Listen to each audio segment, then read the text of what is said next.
Chapter 381. Weez held a huge grudge against the Robert family, because the spaceplane had exploded before it could even get much out of it. If it was in the past, the energy ores on the aircraft could still be pried out. After all, they were worth some money. But now that there were so many top-grade energy ores on the ground, the ones on the aircraft couldn't catch the cat's attention.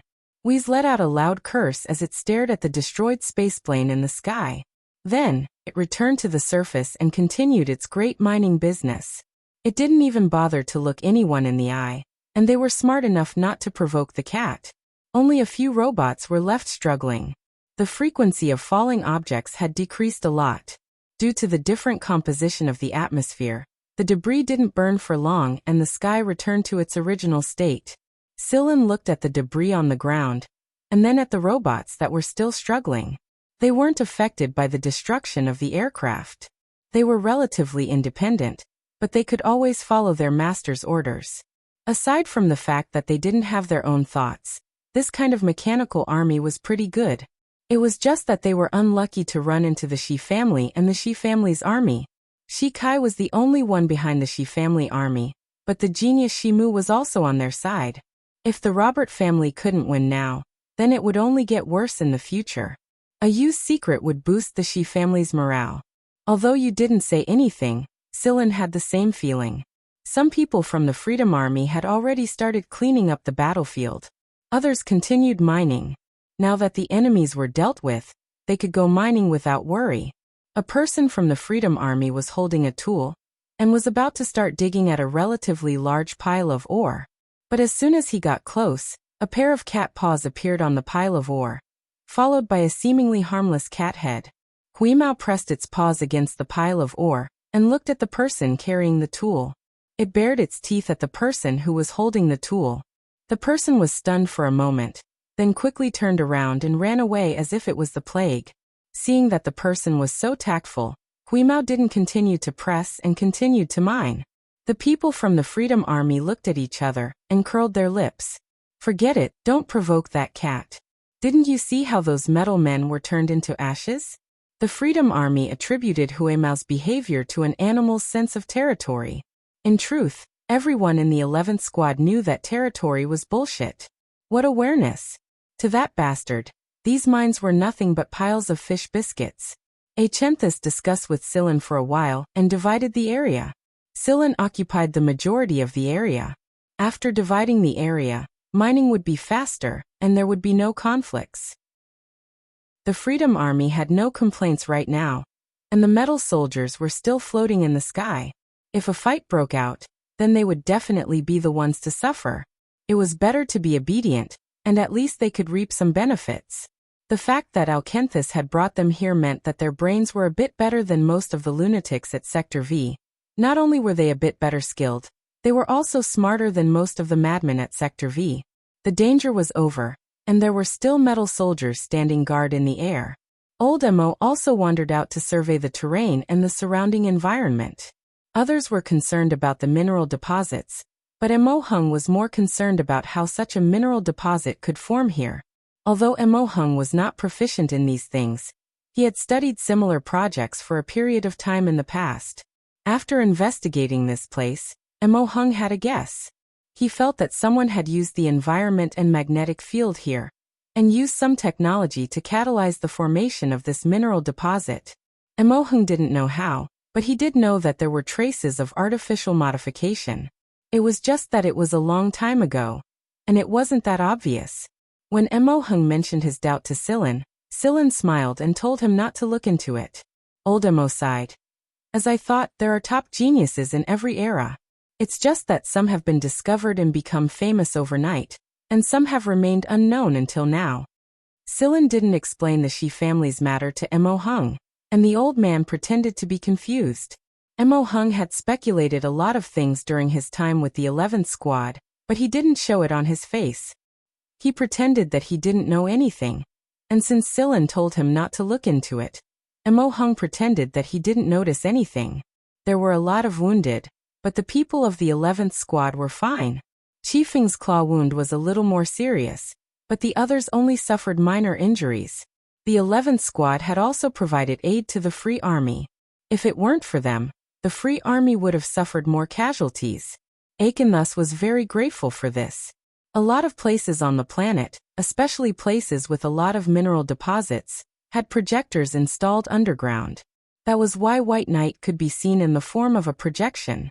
For example, right now White Knight, Moon and Sigma were taking a walk side by side, but no one knew what they were talking about. It was a soundless conversation that most people couldn't hear. After a period of communication, Moon and White Knight walked into the spaceplane.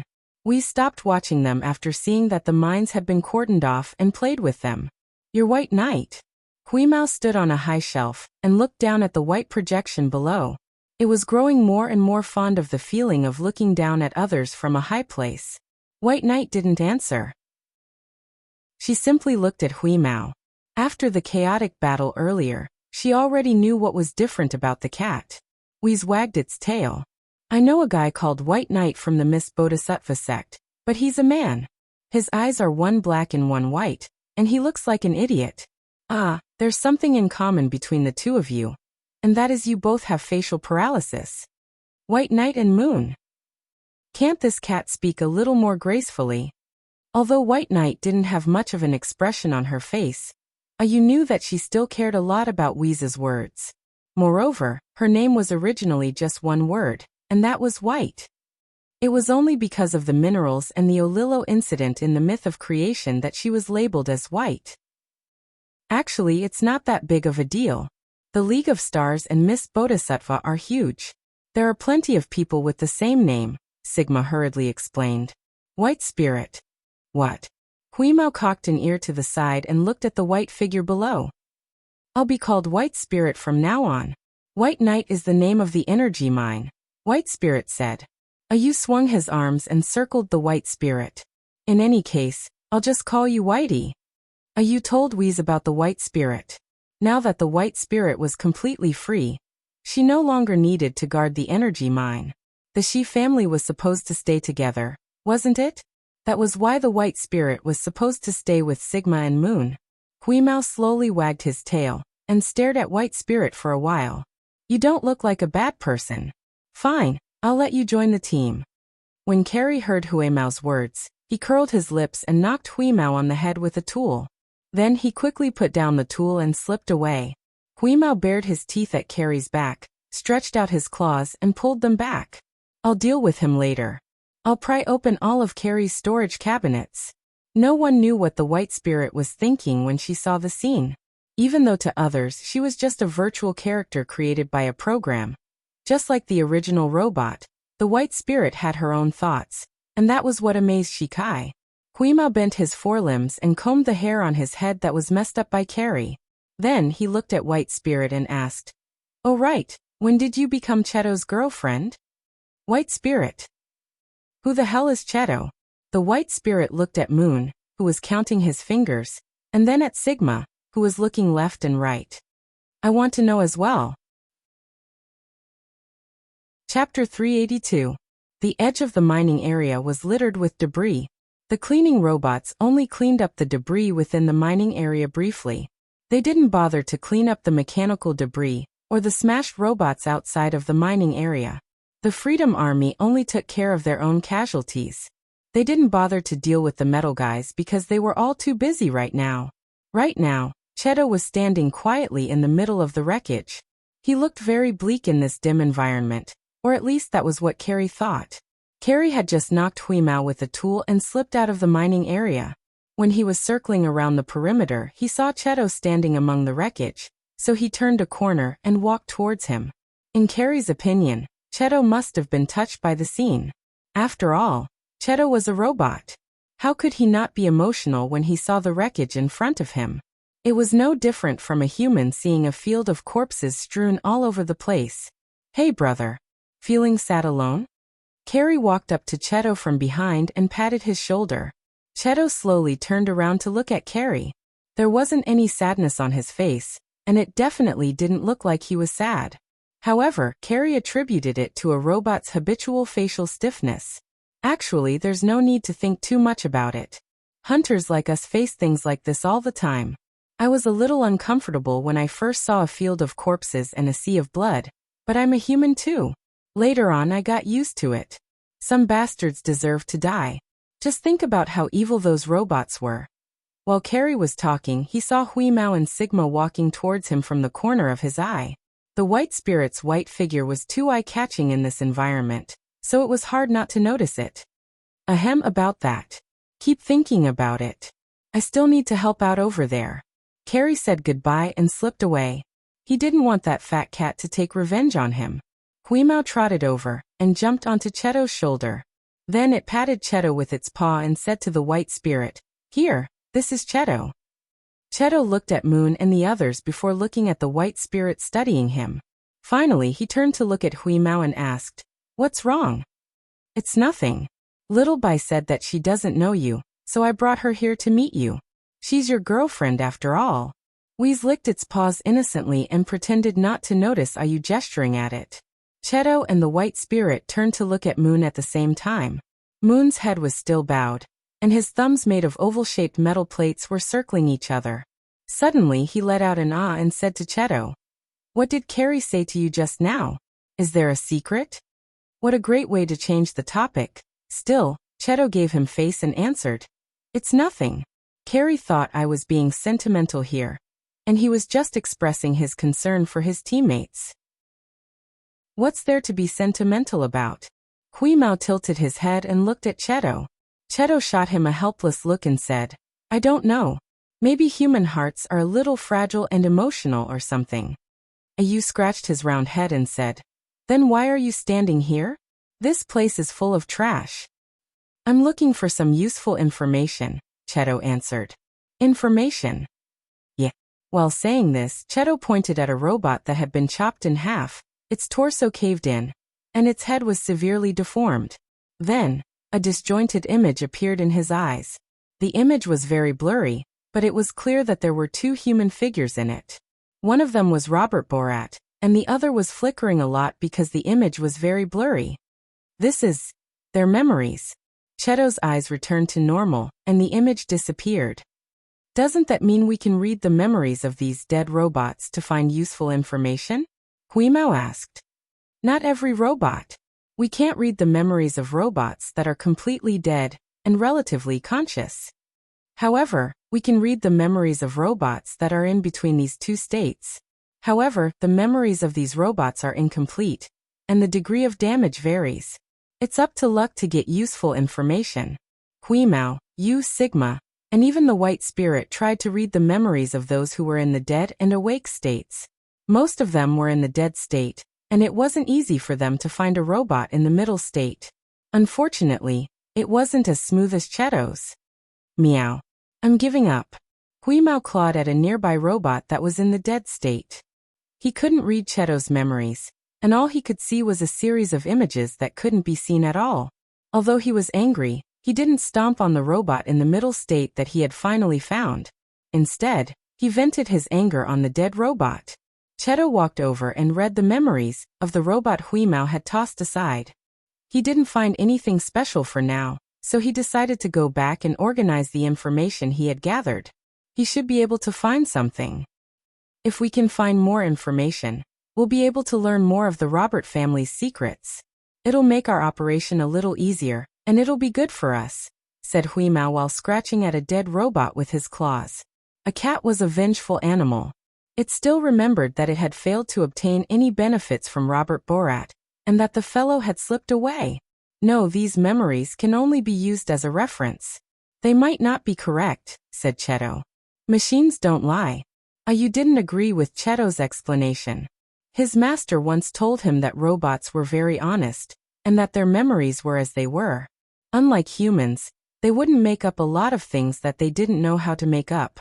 I agree, said Hui Mao. Cheto let out a sigh and nudged the robot next to him with his foot. Then he sat down in front of Hui Mao and held out a hand. The image of a fish appeared on his palm. It was a fish Hui Mao had raised in a pond in Sigma's indoor garden. What is this? Asked Cheto. Fish, of course, replied Hui Mao. The image on Cheto's palm flashed, and a plate of dried fish appeared in front of him. It was the kind Hui Mao often ate. What about this? Dried fish. What about this? The image changed into a bag of fish biscuits. It was Huemao's favorite flavor. Fish biscuits. Huemao's eyes grew brighter and brighter. Then the fish biscuits flashed again and turned into an all-fish meal. It was a food Huimao had always wanted, but never had the chance to eat. Cheto asked, "What do you hate the most?" Huimao's mouth started watering the moment he saw the all-fish meal in Cheto's hand. His pupils dilated, and his voice grew louder and louder. "Whole fish set." Huimao's curved tail froze before he could finish his answer. His ears pulled back a little, and his beard shook a little. Then he fell silent and lowered his head in deep thought. "What do you hate the most? What do you hate the most?" Moon, Sigma, and the White Spirit didn't say anything. If they were in Huimao's shoes, they might not have handled the situation better. Cheto closed his palm, and the image disappeared. They are real, but they might not be correct. If I had asked you this last question alone, or if I hadn't shown you this image, your answer might not be wrong. Cheto rubbed Huimao's head before he got up, and went back to looking for other intermediate robots to read their memories. Not far away, old Amo was resting on a rock. When he saw this scene, he patted Silin on the shoulder and pointed at Cheto, who was reading the robot's memories. "How the hell did you build a guy like that?" Silin rubbed his forehead. "I doubt it even now." Cheto's learning ability was just too amazing. Moreover, he didn't just learn a lot from life and interpersonal relationships. More importantly, he loved to read books, and there was no limit to what kind of books he could read. Back then, he could read an ancient classic literature appreciation book that the affiliated school students couldn't even be bothered to touch, and he could discuss all kinds of entertainment and pastimes with the students for an entire night. In fact, he had even taught Wi's psychology before. Actually, Silin, the question I want to ask you the most is, will your cat grow into something even more troublesome? Cheto was a relatively rational person. This was because of his very nature, but Wi's nature was different. The so-called rationality of a machine couldn't even compare to a fish biscuit in its eyes. Silin didn't know that the cat's mind was different from that of a robot or an animal. The reason Cheto was able to read the memories of the Robert family robots was probably because Silin had used the Robert family's first-generation liquid core brain when he built Cheto. Although the liquid core brain inside Cheto's head was completely different from before, he still knew some of the Robert family's technology better than anyone else. 2 days later, the Freedom Army was more or less done with their business, and the 11th Squad was ready to return home. They had gained a lot from this trip, and it was all thanks to the 11th Squad. Without the 11th Squad, the number of people who would have made it back alive could be counted on one hand. The rest of the wreckage was dealt with by the Freedom Army as well. A lot of precious metals could be recovered from the wreckage, and it was also something the Freedom Army lacked. Of course, Silin wasn't going to fight them for it. The materials Shikai had brought back from Miss Bodhisattva and Silin himself were enough for the 11th Squad to use for a very long time. Thank you, everyone. I owe you another favor. I know I was the one who told you about this place, but I would have died without you. Thank you. Alkinthus said. You're welcome. It's a cooperation, everyone. I'll keep an eye on this planet for you. All right. Although most of the mineral deposits on this planet had been mined, there were still some that could be used as bait. Millions of years later, this kind of energy ores might appear on this planet again. After the Freedom Army left, Silin told everyone to get ready to depart. Moon and the others had dealt with the traces of the Shi family on the planet a long time ago, so they didn't need anyone else to do it. They also didn't need to worry that someone else might discover something about the Shi family. As for the secrets of the energy ores on this planet, Moon didn't need to tell Silin. Silin already knew that the Shi family had more than one planet as an experiment site. The undiscovered energy ores were probably kept for the Shi family's future use. Everyone returned to the starship parked outside the planet. This time, they had an inhuman with them. There were many projectors on the starship, so they could see the White Spirit from many places. The Super AI Little 11 on the starship had also gained a new companion to communicate with. Silin sat in the break room and went through the information he had gathered during this trip. At the same time, he was thinking about the water bomb. How powerful would the water bomb be in an environment where there wasn't enough water? Silin had tried it on the planet with the energy ores before.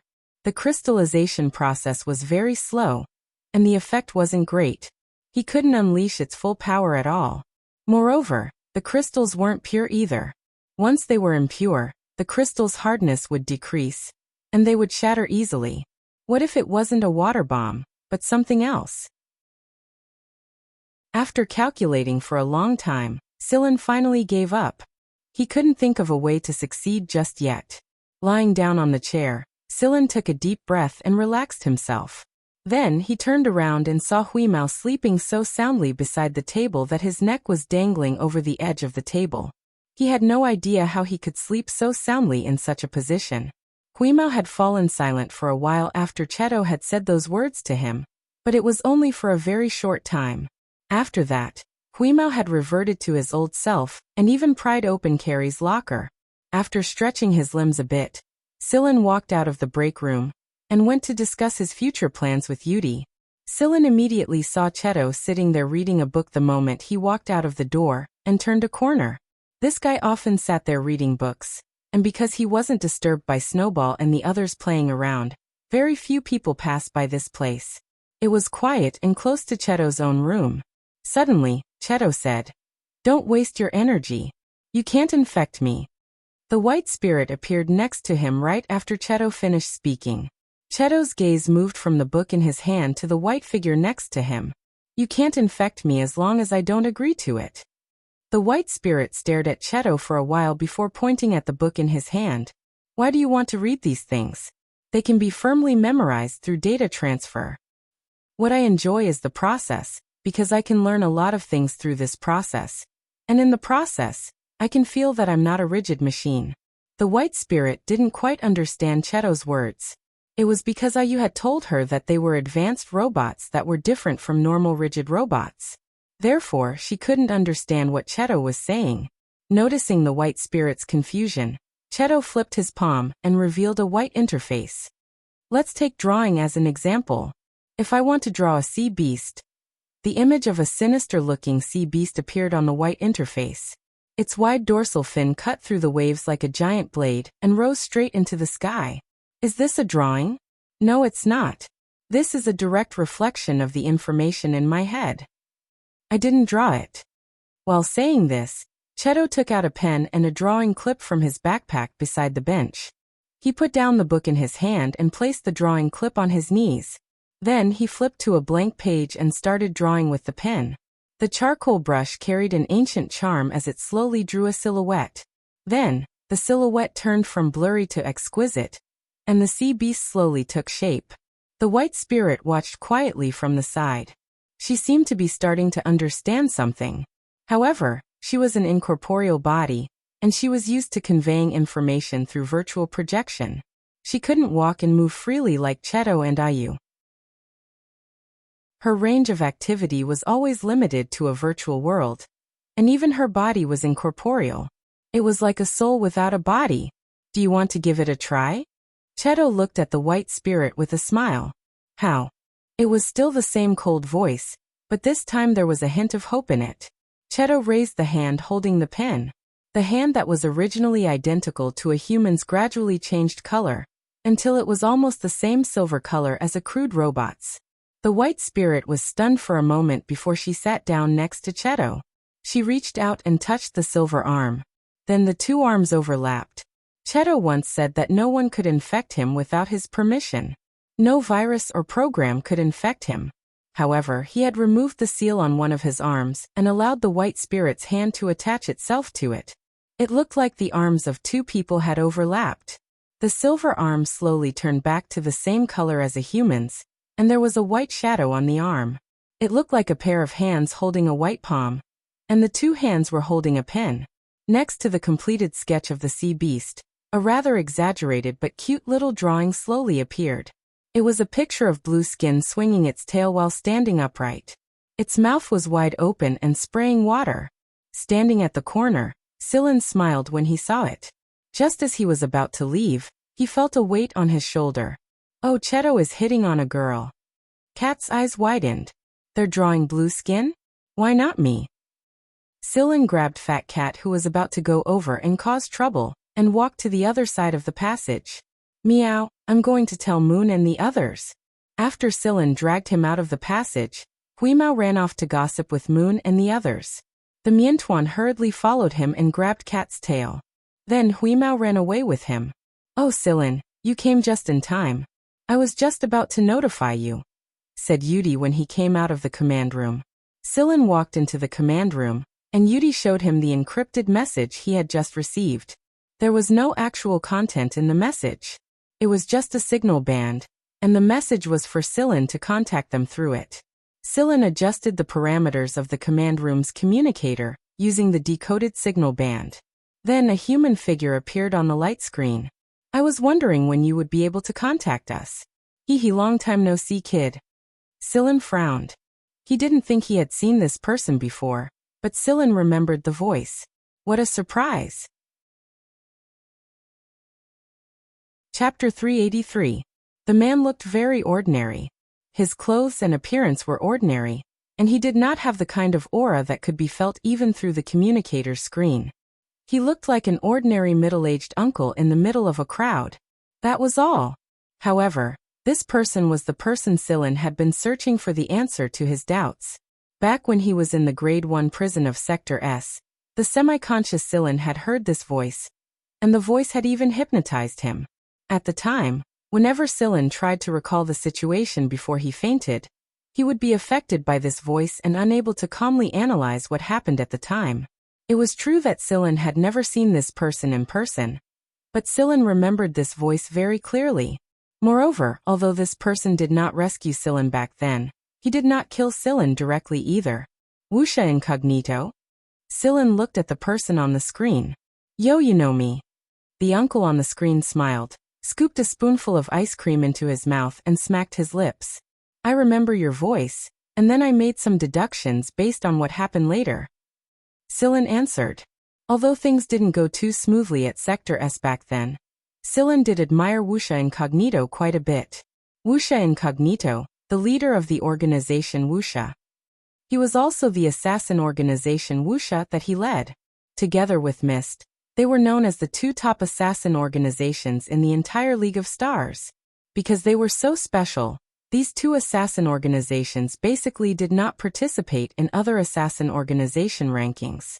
The difference in strength and influence was too great, and these two organizations were like the glory and code of electronic media publications. They were lonely at the top. Why would a person who could directly go against Azrael seek him out now? Silin did not understand. The uncle who finished his ice cream touched the cream stuck to his beard and said, "The first time we met was inside that prison of Sector S, right? The time you were beaten half to death by the Blue Phantom." Silin. How direct. The Blue Phantom, that Wuxia mentioned, should be the woman with the blue light blade. Beaten half to death. Yudi looked at Silin. He really didn't know that Silin had been beaten so badly. In fact, you were the one who caused me to be in such a miserable state, said Celine. At that time, he really couldn't beat the blue succubus, but if Silin's guess was right, the one who dealt the final blow was indeed this uncle who had just finished eating his ice cream and was wiping his mouth. The uncle on the screen was stunned. Didn't you get beaten up by the blue charm? I remember that I usually don't fight with people whose strength is too far apart. Silin and Yudi. At that time, Silin's strength was indeed a little lacking. However, to Yudi, Silin's strength at that time was very powerful even in the 6th division. The difference in strength was too great. This was really a blow to him. I also remember that I had already escaped, but I was pulled back the moment my feet touched the ground, Silin said slowly. Wuxia patted his head as if he was thinking hard. 5 seconds later, Uncle Ian waved his arm. My memory is bad because of my age. I don't remember. Silin and Yudi. Then why are you sending us this message now? There are many people here who are much weaker than you, Silin said. That's not it. I just heard that you guys taught that kid from the Robert family a lesson. Oh, and I helped you silence him. Shouldn't you thank me? Borat was dead? Silin and Yudi looked at each other.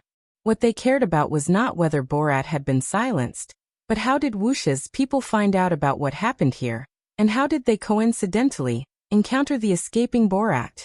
Did Wuxia already have his eyes on Borat and the others, Or were they the ones who had their eyes on them?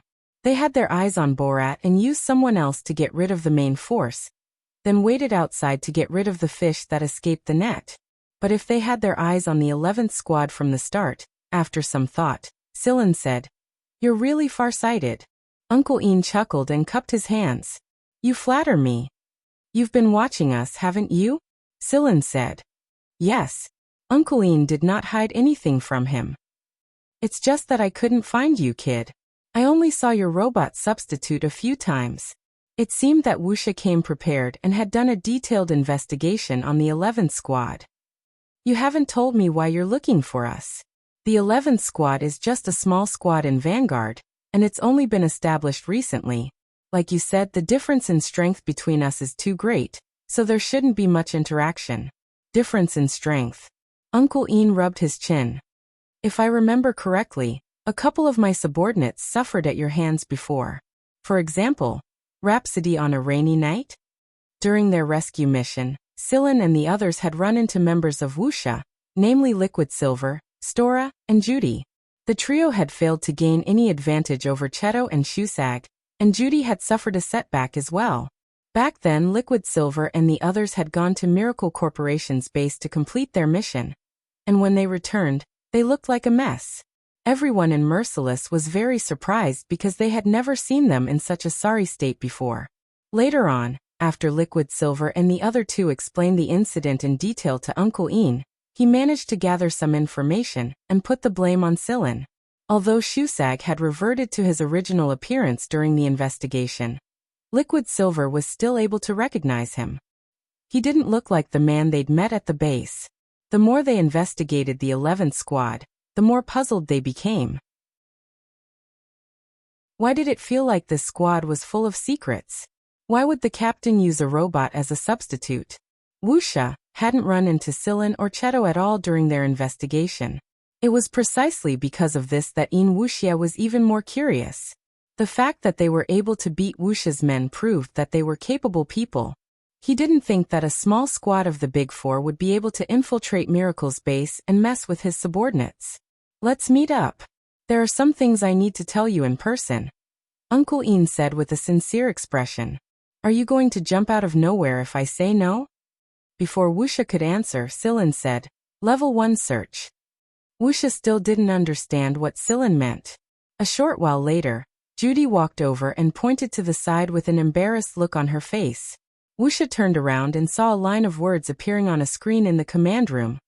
"I found you." After Sillin issued the Level 1 search order, Moon, Sigma, Cheto and the others would step in and help if the starship couldn't find the target. Sillin didn't believe that anyone could escape from their combined efforts. Sure enough, in less than 10 seconds, the spacecraft hidden in a large gas star-shaped group of satellites was dug out. "Heh, this is interesting. Piglet, you've been messed with twice already," Wuxia said to Judy next to him. Judy's face turned from green to red, and then from red to black. "Boss, can you call me something else?" "I can't." After that, Wuxia turned around and continued chatting with Sillin as if nothing had happened. At the same time, he gestured for his subordinates to fly the spaceplane over. The atmosphere in the 11th squad grew heavy when they learned that the target was Wuxia, one of the two great assassin organizations. Hui Mao, Xueqiu and the other gluttons were the only exceptions. Carrie's hands were shaking a little. It wasn't from fear, but excitement. "Wuxia. That's Wuxia. I can't believe I've been a hunter for so many years. I can't believe that I'm able to get this close to a Wuxia, and it's the legendary hidden Wuxia assassin." Carrie panted heavily, but he couldn't suppress his excitement. Unlike hunter regiments or assassin organizations, the Mist and Wuxia were too mysterious. Although they were notorious, Carrie was more interested in the Mist and Wuxia than Azrael. Xiaoshang was still a little worried. After all, he had heard of the name Wuxia a long time ago. When he first became a hunter, these two assassin organizations were nothing more than legends to new hunters like him. Even after these two organizations became more high-profile, he still didn't think about getting close to them. After all, these two assassin organizations had always set their sights high. They were people who could even assassinate politicians from the League of Stars and military bigwigs. Xiaoshang could only admire them. "Aren't you guys worried?" Ba Dao glanced at his companions and asked. Mogaz was just as excited as Carrie. In fact, he didn't look worried at all. Although some of the others were worried, they were all looking forward to it. What's there to be afraid of? How about I protect you guys? But I'll charge you a protection fee. Hui Mao spread his wings and flew around in a circle. Forget it. I haven't even settled the score with you for breaking into my locker yet, Carrie said while tidying up his equipment. Alright, Shusag. Did you say that you ran into Wuxia's men head-on before? Carrie asked. Yeah. Cheto fought them too. What happened? I'm standing right here, aren't I? Shusag flicked the corner of his shirt. They're pretty strong, but there's no need to be afraid. I might not be able to defeat them, but Cheto can. If it weren't for Silin's communication, he probably would have taken out one of them already. Shusag's words caused the mouths of the players who were sorting out their equipment to fall into an O shape. So the real badass had always been around them, and he was keeping a low profile. Everyone was ready to fight, but Wuxia's spaceplane didn't get too close to Silin's group. Maybe it was out of habit or something else, but Wuxia's spaceplane stopped a certain distance away from them. Silin continued chatting with Wuxia through the screen. Let's have a match. If you win, I'll tell you something, Wuxia said. What kind of news? Silin asked. Vanguard, of course. Why would I waste my breath? Wuxia answered. Not far behind Wuxia, Liquid Silver and the others curled their lips at the same time. You're always full of nonsense, aren't you? How do you want to compete? Silin asked again. Wuxia looked outside the spaceplane and said. 2 people from each side. Space combat. Space combat? No, naked combat. Silin didn't know what to say. On Wuxia's side, Liquid Silver and the others face-bombed. In the end, it was Judy who corrected them. Boss, they don't understand what we're saying. Uncle Kane explained. It's a common saying in our organization. It means fighting in space without using a spaceplane, just using protective suits or something.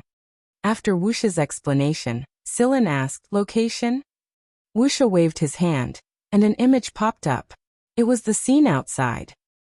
The asteroid belt over there. It's close, and the venue is good. There's no electromagnetic storm. What a great opportunity. What if we lose? Yudi asked worriedly. He knew a lot about Wuxia, and it was precisely because he knew more than Carrie and the others that Yudi was more worried. Win or lose, there was one thing that couldn't be denied. They were relying on them. Lose. If you lose, then pay us some money. Give us some of the energy ores you just obtained. Not much. Just 20% of what you have will be enough, Wuxia said. Yudi looked at Silin. What do you think? We accept. But I still want to ask, is there only one match? Silin asked Wuxia. Just one match. More than that is a waste of time. Are you going to fight? Of course not. Why would I get involved in a child's game? A child's game? Yudi was helpless at this description, but the other party was Wuxia. As long as Wuxia didn't show up, it should be fine, right? Wuxia gave Silin and the others 10 minutes to prepare and decide who to send. Who's going? Emoheng asked. Old Emo was worried. They had finally ended a fight, but they had to face such an opponent before they could even return home. Old Emo knew a lot about Wuxia because of his son, so he had naturally heard of Wuxia. Being a hunter really wasn't easy. I'll go. Although he was mentally prepared, Emoheng still couldn't help but worry.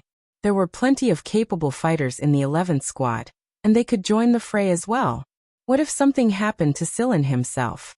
After all, the other party was Wuxia's man.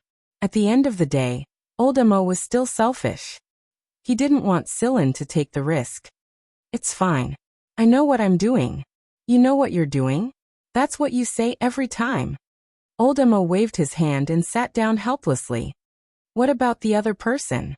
Yudi asked. Silin looked out the door and shouted. We's go out and fight. All right. Hui Mao, who had been waiting outside, flapped its wings and flew in. It looked like it was in a good mood. Emoheng didn't know what to say anymore. Hui Mao was a stubborn man. Once he made up his mind, he wouldn't be able to change his mind. As for this cat, well, forget it. 10 minutes later, the screen came back on. How is it? Have you decided? Wuxia asked. Yes, we can start at any time, Sillin said. All right, let's begin. As soon as Wuxia finished speaking, one of the spaceplane's doors opened and 2 people flew out. Sillin didn't know who the 2 people on Wuxia's side were. They were wearing protective armor, but unlike normal armor, it was probably made by Wuxia himself. It belonged to the space camouflage category, and there were many thrusters and acceleration devices installed on it. Although it wasn't as light as Shimu's armor, it wasn't too far off. From the looks of it, Wuxia's people often wore this kind of protective armor in space battles. Let's go. Sillin patted Huemao's shoulder and walked toward the hatch. Sillin's decision might seem hasty, but he had his own plans. Although he hadn't come into contact with Wuxia much in the past, he had learned a lot about him.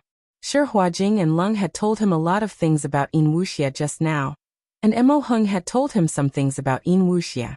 Since Wuxia was waiting for them, it meant that he was prepared. He wasn't asking for his opinion, so he couldn't turn him down even if he wanted to. Sillin also told Yudi about his plans for all kinds of unexpected situations. He believed that with Yudi's capabilities, he wouldn't disappoint Sillin if something really did happen. Moreover, Cheto and the others were ready to take action as soon as Sillin gave the signal. Moreover, there was a squad of mechanical soldiers on the starship that could fight in space. Huimao transformed into his human form at the hatch's entrance. Every time he transformed into this form, he would feel a sense of pride and arrogance. Awe-inspiring, truly awe-inspiring. Flapping his wings, Huimao turned around and called out to Sillin, "Let's go." The hatch opened, and Sillin jumped onto Huimao's back and grabbed Huimao's ears. The man and the cat left the starship together. The venue was the asteroid belt not far away from them. Fat Cat flew over with Sillin and stopped on one of the asteroids. Then she looked at the 2 people standing on another small asteroid. Inside the command room on Wuxia's side, everyone was staring at the image on the big screen.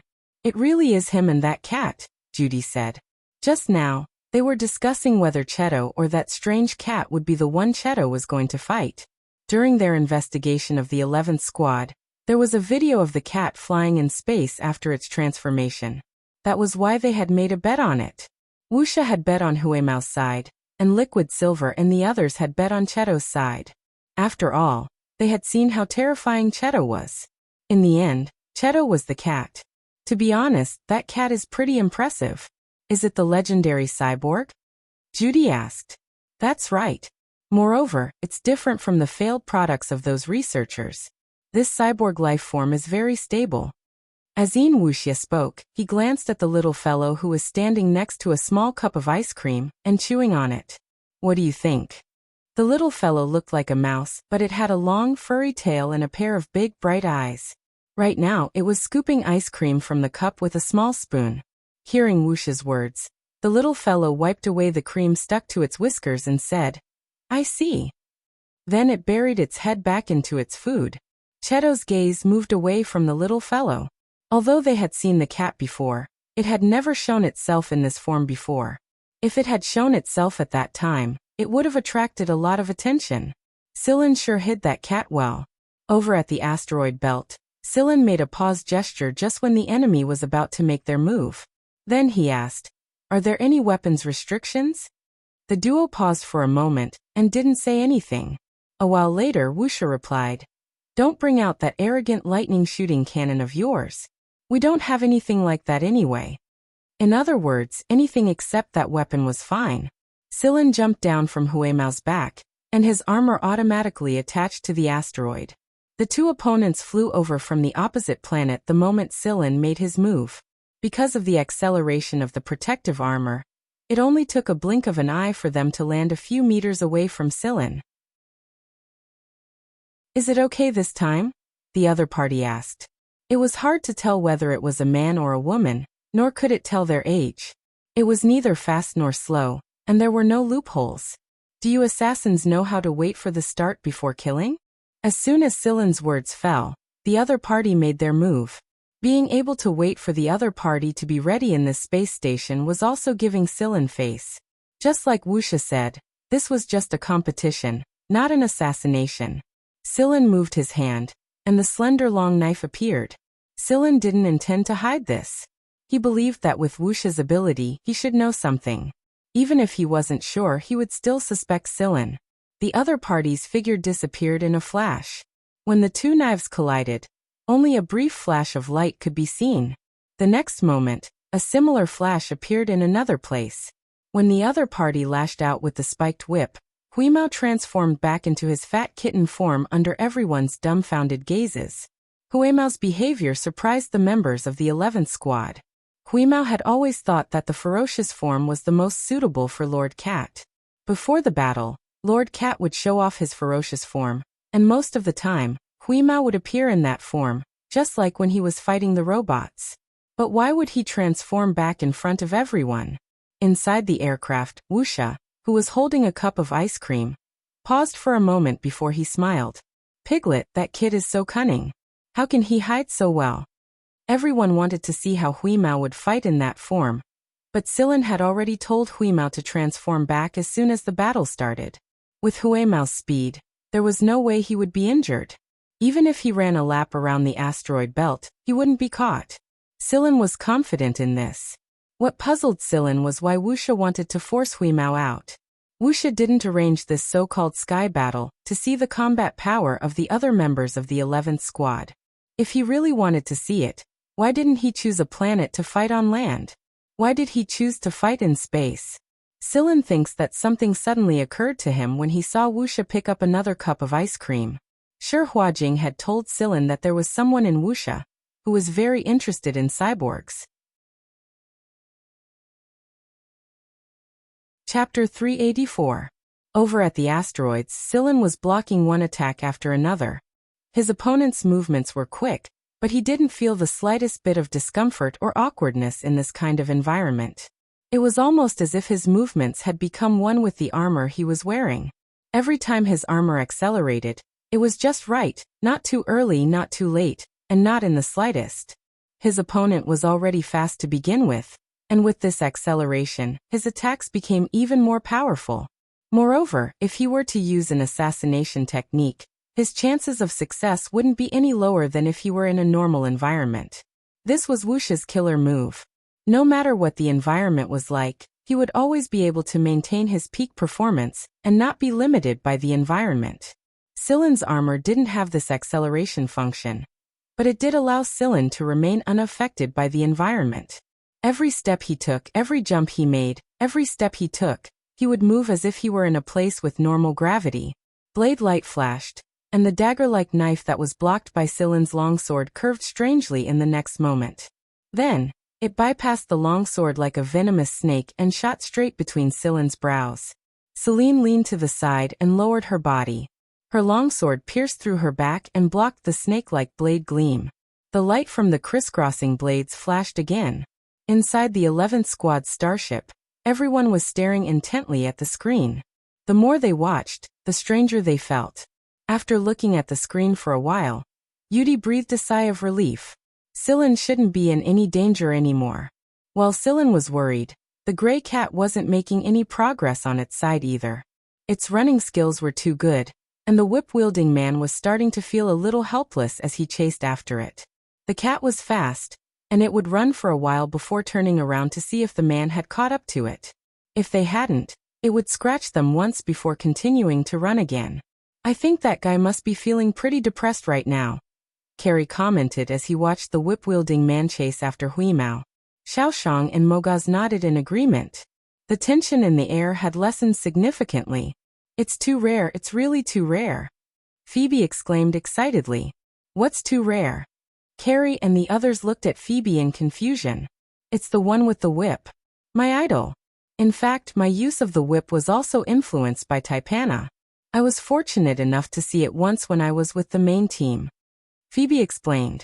You've seen that guy? No, to be precise, the whip flashed by, and the target's head was pierced through, and he fell straight down, Phoebe said.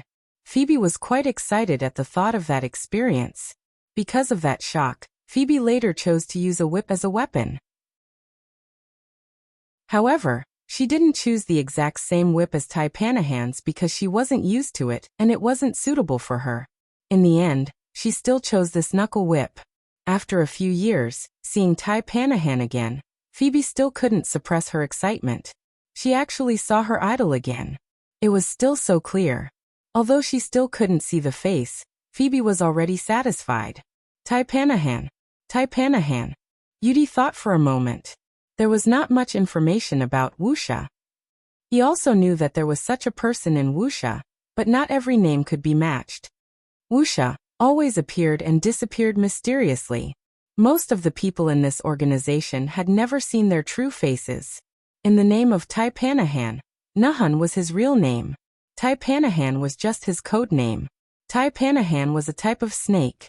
This type of snake was quite venomous, and its continuous attack speed was extremely fast.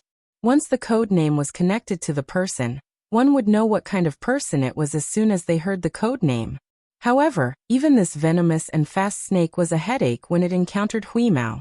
When Sillin blocked the attack and retreated out of the opponent's attack range, he looked in Huimao's direction and saw the cat bite the whip. The sharp spikes on the whip retracted after Huimao bit the whip, and were replaced by a flash of electricity. The electricity flowed along the whip and quickly spread to Huimao's body. Oh my god, meow. Huimao let go of the whip and retreated, his face a little twisted. The corner of Sillin's mouth twitched when he saw Huimao's expression. He swung his saber and parried the attack from the person behind him, then rushed toward Huimao's side. The person fighting Sillin paused for a moment, then chased after Huimao in the end. Whether it was the people on the 11th Squadron starship or those on Wuxia's side, everyone was puzzled by the actions of the man and cat. Could it be that the cat had been struck dumb by the electricity on the whip? Was that why Sillin rushed over, because he was worried about Huimao? That was what most people thought. However, the truth was always out of everyone's expectations. Sillin's speed grew faster and faster. Just as Huimao's whiskers began to tremble, Sillin jumped into the air and jumped behind Huimao. Just as Sillin jumped, Huimao opened his mouth.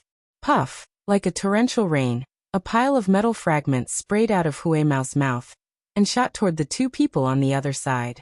The duo was a little flustered by the sudden turn of events, and they didn't even have time to jump out of the way. They swung their weapons to block the metal shards, but the amount of metal shards Whis had spat out was simply too much. Moreover, it was urgent, fast, and sudden. It really did put them in a difficult position for a moment. The metal fragments were not in their original state. Many of them were half-melted and had some unknown substance stuck to them. It was definitely not human gastric juice. It was a disgusting sight. Seeing this scene, Wuxia spat out the ice cream in his mouth. What the hell did this cat eat? While speaking, Wuxia poked the little guy on the table, who was holding a spoon with its front paws and staring at the screen in a daze. Won't you get indigestion from eating that stuff? The little guy's whiskers trembled, but he didn't say anything. On the other side, after Huimao spat out the ice cream, he sneezed twice. Another wave of metal fragments sprayed out, but it was a lot better than before. Smacking his lips, Huimao stroked the fur around his mouth, then tilted his head and scratched the base of his ears with his hind legs. The two people who had just blocked the hidden weapons suddenly stopped and turned to look behind Huimao. There, Sillin was pointing the Purgatory Thunder Snake K at them. The two looked at each other, then put away the tools in their hands and retreated. If they were on a real battlefield, Sillin would definitely have opened fire while the other party was dodging the hidden weapons. With Sillin's marksmanship, even if they didn't both get shot, at least one of them would get shot. If the person who fired was someone else, they might not have stopped so quickly. However, this person was Sillin. According to the information they received, Sillin was a very mysterious person. Moreover, the gun in his hand gave them a very dangerous feeling. Assassins had always trusted their instincts. Therefore, they didn't need much time to think before they decisively retreated. Anyway, their mission was completed. Although this so-called space battle didn't turn out very well, the two believed that Boss Een had found the answer. Space battle? What a joke. Why would assassins play this kind of game, where they openly fought? Were they playing monkeys? Even if they practiced, they would use assassination missions to practice. This kind of thing could only be used as a pastime. Their space battles always ended with the death of the target. This so-called space battle was just an excuse for Boss Een to find the answer. The two of them were just here to play. That was all. This is the end. Everyone in the starship was stunned. It was over just like that? They felt like they had been tricked. Sillin put away his gun and patted Huimao, who was licking his claws. Let's go. Don't eat random things in the future. I didn't eat random things. It was just that I suddenly felt like vomiting when I was electrocuted. I ate too much. Those robots are really disgusting. I haven't even finished digesting them. Huimao transformed into his powerful mode and carried Sillin back to the starship. Sillin, did you guess from the beginning that the other party wasn't going to be serious? Huimao asked. I had that feeling. Also, if my opponent was in the middle of an assassination, his telescopic knife should be black and not reflect light. It's just that because of the nature of this space station, the other party didn't use that kind of assassination tool. Think about it. As the boss of an assassin organization, Wuxia, why would he suggest such a childish method of competition? Then what does that old man want? It's probably because of you. Me? What does he want with me? Huimao exploded. It hated being someone else's research subject. It might not necessarily be you. I heard that there's a person in Wuxia who likes to eat ice cream. He's very interested in cyborgs, and Wuxia also likes to eat ice cream. He was eating it during our previous conversations. So, it should be him. Huimao was silent for a moment, then said, Sillin, why don't we eliminate that old man first? Sillin pulled on Huimao's ear. Don't even think about it. That old man is very cunning. After returning to the 11th Squad starship, Huimao Wuxia was waiting in front of the holographic screen. Alright, you win this time. Wuxia's tone was very casual. It was almost as if he was saying, Fine, you can drink this extra cup of water. Huimao squatted on Sillin's shoulder and stared at Wuxia with hostility. The more he looked at this old man, the more cunning he felt. Due to Huimao's intense gaze, Wuxia put down the ice cream in his hand and asked, Little fat cat, do you have something against me?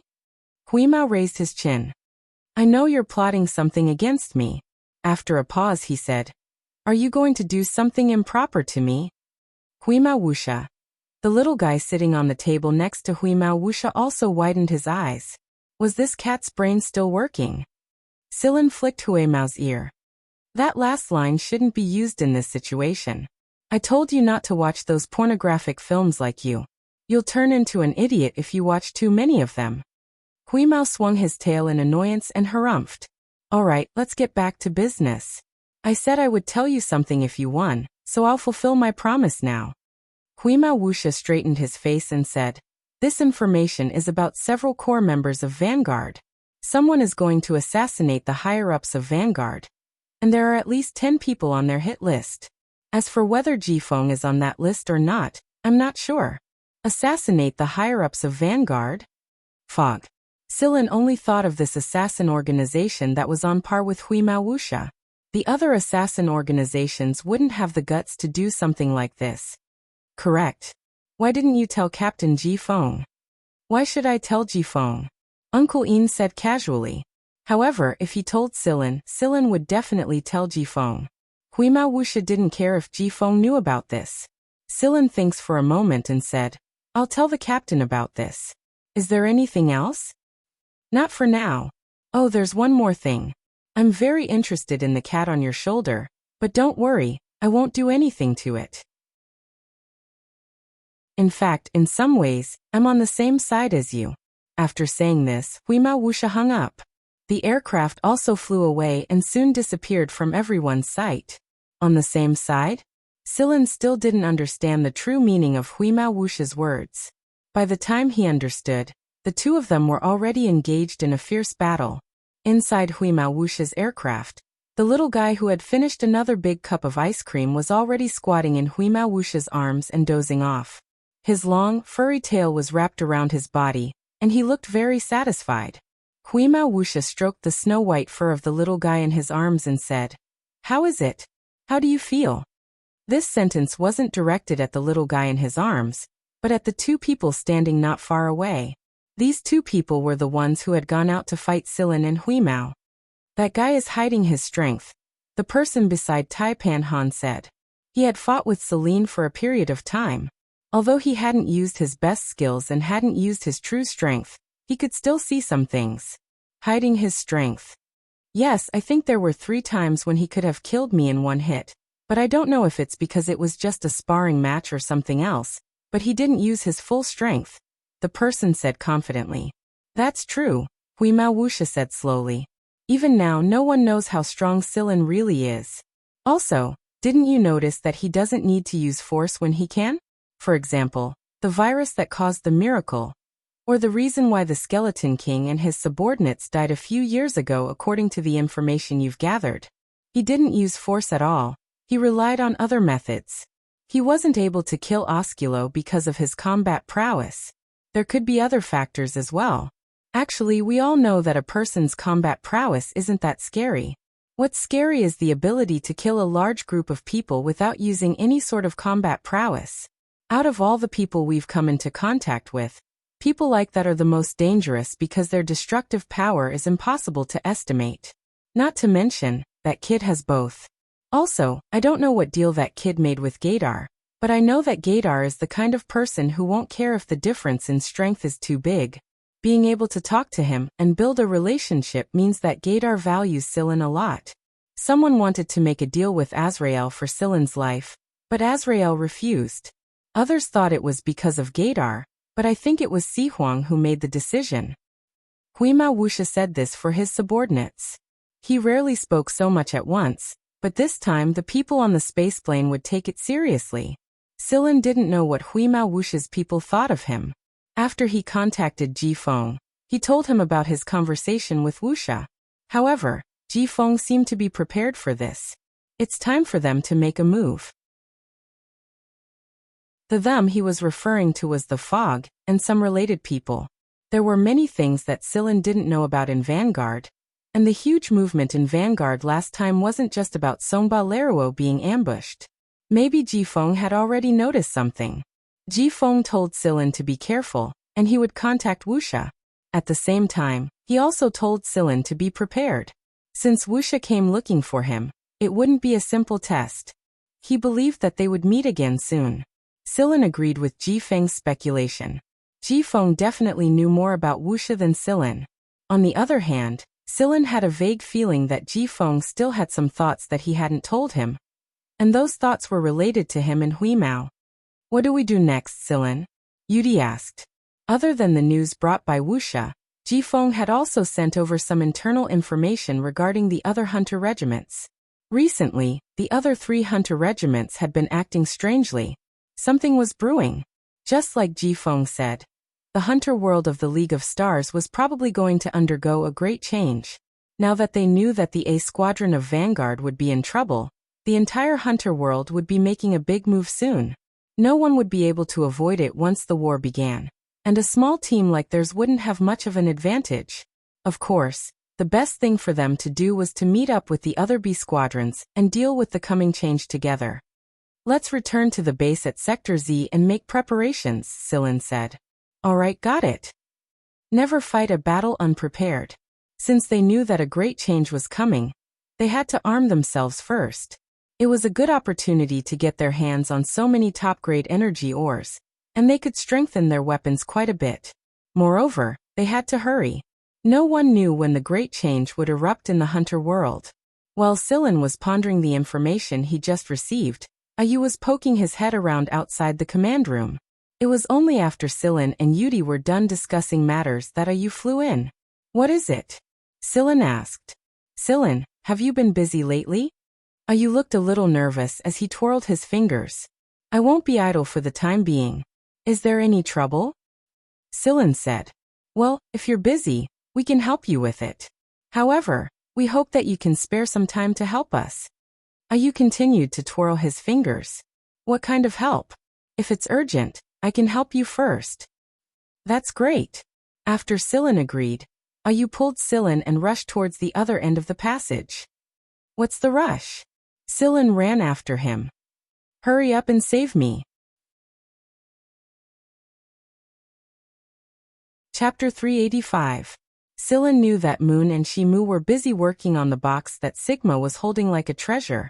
He thought that they would wait until they returned to the base before carrying out the awakening plan Moon mentioned. However, Sillin couldn't help but wonder why Moon was in such a hurry. Did something happen? No, that can't be right. Judging from Moon's reaction, it should be something good. Sillin followed Moon to Shimu's workshop on the starship. Shikai, Sigma, and the others were already waiting for him. The box was placed on a silver-gray metal workbench. There were 2 orbs of light floating inside the open box. Some data was flashing on the device next to them. Whis jumped onto the metal workbench and circled around the box twice. It could sense the machine language coming from the 2 balls of light, but it was very weak and incomplete. That was why there were only some messy data characters flashing on the instrument next to it, and they couldn't be connected into a string. What's going on? Sillin asked. They're awake. Sigma looked very excited. But we can't get in touch with them. Moon and I tried, but we can't get through to them. I don't know what's going on. Shimu, and the others had been busy retrieving the brains of Rifia and Zoel that Chip had kept. Back then, the Shi family had only used the materials and not the brains. At most, they had tried to replicate it, but the brains weren't seriously damaged. After all, the Shi family knew how important a brain was to a robot. Therefore, they could be awakened as long as the conditions were met. Moon and Sigma had been trying to communicate with the 2 core brain regions inside the box for a while now, but the 2 core brain regions didn't respond at all. But just now Moon and Shimu had just finished a game of Chain Stars. While the 3 of them were discussing the game, the 2 core brain regions suddenly reacted. The box on the metal table suddenly opened, and 2 clusters of light floated into the air. The instruments around them also reacted strangely. Moon told Celine about what happened just now, and his nervousness was obvious from his tone. The 2 orbs of light in the core brain region were reacting. Did this mean that the 2 of them could wake up? What should we do? Even Moon found it hard to calm down when he thought about Rufia and Zol's situation. Everything had happened too suddenly, and he had planned to deal with it after returning to the 11th Squad's base. He did not expect something to happen here. Fortunately, he had brought all the materials with him just in case. Did you encounter a similar situation when you were creating Cheto, Sillin? Shimu asked. Shimu was the one who asked you to bring Sillin over. He thought Sillin might be able to provide some advice. Back in the day, Sillin had done many calculations based on the advantages of the first-generation liquid core brain. It wasn't until Sillin was satisfied with the final results that Sillin was satisfied with. Adding that to the fact that he had discovered that miraculous crystal at the time, he had turned some of his theoretical designs into reality. That was how Cheto came to be after all sorts of coincidences.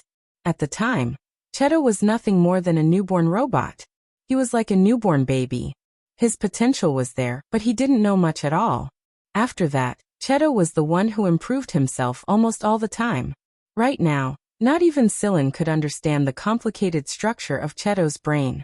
Sillin stared at the 2 floating balls of light. He hadn't created Cheto like this when he first created him. Maybe it was because Cheto had changed a lot during his development, but his initial state wasn't exactly the same. That being said, there were still similarities between the 2. After quietly sensing the information transmitted from the 2 light clusters, Sillin said, "This should be a normal phenomenon. It's just like how ordinary animals undergo a long period of hibernation. Due to the long period of hibernation, their brain activity has always been at an extremely low level. Even if they were to wake up, they would need to go through a period of adaptation. But these 2, Sillin pointed at the 2 light clusters in front of him, are in this adaptation period. They are not awake, but their brains have already begun to move." Shimu nodded. He was thinking the same thing, but he hadn't created an original robot himself. There were many things that only existed in theory. He wasn't as convincing as Sillin was. Sillin and Shimu discussed for a moment. Half an hour later, they came up with a plan. Sillin walked to the side and pointed at a certain direction. Then he said to Ayu, "Put the box inside Ayu." Shimu was already adjusting the apparatus in the direction Sillin was pointing at. Ayu carefully dragged the box and moved it into a transparent cylindrical cabin. It was the same cabin Shimu and Shikai used when they were making robots. Unlike the mass-produced ones, The one in Shimu's workshop was much more complicated in terms of configuration and parameters. After discussing with Silin, Shimu decided to adjust some of the parameters. After Ayu put the box inside, Shimu pressed a button and closed the cabin door. Through the transparent wall, everyone could see the two balls of light floating inside. Cheto and the White Spirit also walked into the room. Silin was the one who informed them to be cautious in case they needed more help when the time came. Moreover, Silin also hoped that Cheto could learn more from this incident. It would be very helpful to Cheto, who was also a robot himself. Silin and Ayu each took control of a couple of apparatus. After they were done adjusting the apparatus, Silin shot Shimu a questioning look. After receiving an affirmative answer, they pressed the start button at the same time. The environment inside the cabin was changing rapidly. The composition of the ions, gases, pressure and temperature inside the cabin were changing rapidly, and the magnetic field was adjusting in a regular pattern. Both Silin and Shimu stared closely at the icons and data displayed on the apparatus. They needed to make adjustments according to the data displayed. After a period of instability, the graphs and data on the apparatus finally calmed down. However, the two balls of light inside the cabin didn't show any obvious changes. Moreover, the line on the graph was rising very slowly, meaning that the two balls of light were awakening very slowly as well. This can't go on. Silin thinks for a moment before saying to Ayu, "Try to communicate with them." Although there was a wall between them, it wasn't a problem for Ayu with his abilities. Ayu followed Silin's instructions and tried to communicate with the two balls of light inside the cabin. However, the results weren't very good. The line on the graph was changing, but the change was too small to meet Silin's expectations. Silin frowned and fell into deep thought. From the corner of his eye, he saw the gray cat looking at the data displayed on the instrument, and some data symbols were flashing in its eyes. The fellow was just trying to decipher the disjointed data symbols created by the two balls of light on the instrument out of boredom, but it just so happened to give Silin an inspiration. "Try to communicate with them using data stream mapping," Silin said to Ayu. Shimu's eyes flashed when he heard Silin's suggestion. He looked at Huimao and Silin before turning back to the monitor. He didn't expect Silin to be so much more powerful than he thought. His understanding of machine language was far beyond his expectations. It was because of this that Shimu knew how rare it was for humans to be able to understand machine language. Even among the Shi family, there might not be one in several generations. On the other hand, Celine, who was not a member of the Shi family, had a better understanding than Shikai, who was a true descendant of the Shi family. Ayu didn't pay attention to what Shimu was thinking. He was only concerned about the two balls of light inside the cabin. They were his brothers. He hadn't seen them for hundreds of years, and the five of them hadn't seen each other for 1,000 years. The arrogant Raffia, the cold Zoel, are they coming back? Ayu stared at the two balls of light inside the cabin. Two beams of light shot out from his face. They contained all kinds of data. The streams of data were mapped onto the two balls of light. They contained information about the 5 robots and the Shi family of that generation. Ayu hoped to use this information to trigger a reaction in the brains of the two balls of light. Sure enough, after sensing the data stream mapping, the two light clusters flickered. After this flicker, the data on the monitoring instruments connected to the fusion cabin changed drastically. "Yes, that's it. Continue," Silin said as he made some adjustments to the devices and the parameters calculated based on the new data. Both Shimu and Silin had to make the necessary adjustments themselves. There were many times when a machine wasn't necessarily better than a human. For example, when it came to synthesizing robots, the creator was the dominant factor. Only after synthesizing a robot would they be able to develop their own robots. Shikai watched from the side. He didn't interfere because there was nothing he could do. Silin and Shimu were more than enough to control the devices, and their control was very precise. This was something Shikai needed to learn. There was a certain gap between him and the two of them, and he didn't deny it. Silin's hand speed was so fast that Shikai couldn't keep up with it. He had to rely on other visual aids to catch a glimpse of it. Silin alone took care of 60% of the work, Shimu took care of 30%, and the remaining 10% was the work of Ayu. the two balls of light, and the automation of the devices. When the data displayed on the device reached one of Silen's standards, the next step would begin. "All right, Ayu. Put the materials in," Silen said to Ayu without stopping. Ayu also sensed that the two balls of light were becoming clearer and clearer. He sensed a familiar presence that he hadn't seen for a long time. After Silen said that, Ayu quickly took out the materials he had been hiding and put them into the module's inlet. One of them was very similar to the material Silen used to create Cheto. There were also a couple of extremely rare metals that Ayu had been hiding for a long time.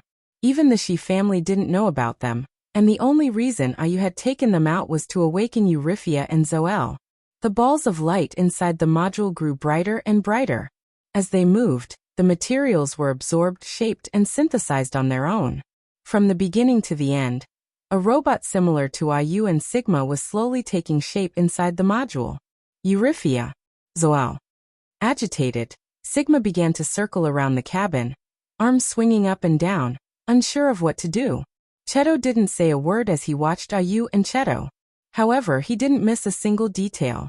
Everything, including the operation, the calculation rules, the optimal path, the optimal conditions, and so on. The main reason he was able to evolve to his current level was because of his own learning and application abilities. Silen had told him on the day he created Cheto, "I'm only providing you with a starting point. How far you can go is up to you." Cheto was different from Sigma and his siblings. When Silen and Huimao left for Mist Bodhisattva for the first time, Cheto had gone on a long journey. He used to walk with the crowd, sit in a coffee shop at a street corner, read an ancient book for an entire afternoon, and experience the life of a normal person. He used to do hard labor with the lowest rung of society. He used to live in a shipping container ghetto. He used to work with elites who were dressed up in a hurry. He used to work with the hunters who were considered unimportant by the four great powers. He used to travel through dangerous jungles and experience the urgency of a normal person facing a crisis. When the lanterns were first lit, the suburbs and the civilian district beyond the border started to grow quiet, and the romance inside the city started to go crazy. Cheto had experienced two completely different nights before. He was lying in a simple house in the civilian district and listening to the snoring of the old miner next door. He was also riding a hoverboard in the city and following the screaming youngsters through the flashing neon lights. It was only after these experiences that Cheto finally understood. Ah, so this is the life of a human. He wasn't a cold machine after all. Silen had told him that he could create another robot, but there was only one Cheto. Cheto wasn't envious of Sigma's 5 siblings. He had brothers of his own, such as Whis, Silen, and Carrie. They might be humans or cyborgs, but they were brothers who had gone through thick and thin with each other. They were brothers who he could entrust his back to. Moon and Sigma had always been praised by the 11th Squad and everyone who saw them, but Cheto had always kept a low profile. Most of the time, the 11th Squad had already treated him as one of their own instead of a robot. Huimao flicked his ears and yawned when he saw what was going on. Then he jumped onto Cheto's shoulder. Silen was busy, so he didn't dare disturb Silen. That was why he crouched on Cheto's shoulder instead. He wasn't interested in the two robots, and neither was he interested in them. After finding a suitable angle, Huimao leaned his head against Cheto's neck and dozed off. Chapter 386. The two robots inside the capsule had been perfected, and most of the work was done by the robots themselves. Silen and Shimu didn't need to do anything else, so they simply sat on the side and watched the data displayed on the monitor. The two new robots were created based on the programming in their brains, and they looked very similar to Sigma and Moon. Why else would they call them brothers? When the two robots were done, the light bars on their faces flashed, and the cabin doors opened on their own. The change in air pressure made a hissing sound. The two new robots flew out of the capsule, and Sigma and Moon jumped toward them excitedly before they could say anything. After so many years, the four brothers were reunited once more. Chip was the only one left. Not wanting to interrupt the four brothers' bonding session, Silen walked out of Shimu's workshop and went back to his own room to rest. Although the process of synthesizing these two robots wasn't long, the amount of calculation involved was just too great. This was especially true in the beginning. He was practically operating like a machine. Thankfully, things were a little easier towards the end, and Sillin had a buffer period. This time he was creating 2 robots at once, so it was only natural that the amount of calculation required was a lot more than before. Unlike the time when he created Cheto, most of the calculations were done in real time. After stretching his aching arms a little, Sillin walked back to his room. Huimao jumped off Cheto's shoulder the moment Sillin came out. He winked at Cheto and said, "I won't disturb you anymore, boy. You can pick up girls now." Cheto flicked Huimao's ear with a smile, and left Shimu's workshop as well. He had learned a lot of new things just now, and he needed time to think about them. The 11th squad had gained 2 new members, but it was a new problem for Shimu. It was fine back when Sigma and Moon were the only ones in the group. Moon was the only one who would speak from time to time, and Shimu didn't think much of it. Now that there were 2 more Sigma and Moon, Shimu didn't think much of it. Perhaps it was because the 4 of them were in a group, but the quiet Sigma and Moon seemed to have become more talkative, and they couldn't stop chatting. In the end, Shimu couldn't take it anymore and kicked all 4 of them out of the workshop. He really didn't know how that generation of Shi family members could tolerate these 5 troublemakers. Sometimes, the 4 of them would play a human pyramid with Sigma at the bottom. Sometimes, the 4 of them would mess around with Shueqiu and the others. Even a game of chess would turn into a war. Either way, the atmosphere on the 11th Squad starship was pretty good as of late. It was festive and lively, and the 4 robots kept Sigma's indoor orchard in perfect order. Not only that, but they also helped Emo Hung and Shikai a lot. Old Emo was very fond of the 4 little robots. He had worked with robots for many years, but this was the first time he had interacted with so many human-like robots. Aside from their appearance, they were practically human. Moreover, they had different personalities, so old Emo couldn't help but be delighted to see them. Unlike the others who were relaxed, Sillin was now thinking about what to do next. Just now he received a secret message from Ji Feng. It was a message that not even Yudi was aware of, and neither was the rest of the 11th Squad. It was about Vanguard as a whole, and it wasn't long before a group of executives from the 11th Squad would arrive at a branch base at Sector Z. There, they would meet with the executives of the Navigators and come to a decision regarding the ownership of a planet. The Vanguard and Navigator squadrons had discovered this planet almost at the same time. It was a habitable planet with a decent size. Right now, the military was busy enough with internal disputes, and the people from the other sectors would not pay much attention to this planet. After all, the 2 hunter regiments had their eyes on this planet, and those family forces would not come and fight with the hunter regiments over this planet. Therefore, it was time for Vanguard and Navigator to come to a decision. It was because the planet was too tempting. After they occupied it, they could build a temporary branch base for expansion, sell it at a high price if they didn't use it in the future, and trade it for a batch of weapons, spaceplanes and so on. No one was willing to let go of such a fat piece of meat. In fact, this kind of thing wasn't rare at all. It was very common for 2 hunter regiments to come to a conclusion and come to an agreement because of their target. But at this time it was thought-provoking. This was especially true after Wuxia told Sillin the news not long ago. There were even more secrets hidden in this. Ji Feng was obviously mentally prepared for this, and there was another rumor circulating among the hunter regiments. It was said that this might be the first time Vanguard and Navigator fought head-on, and it might even lead to an all-out war. The friction between the 2 hunter regiments was enough as it was, and this planet was just a fuse that would lead to the biggest conflict between the 2 hunter regiments in the last 50 years. There was no telling if these rumors were true or not, but after this, the B squadrons of both 2-man regiments had already gathered at Sector Z.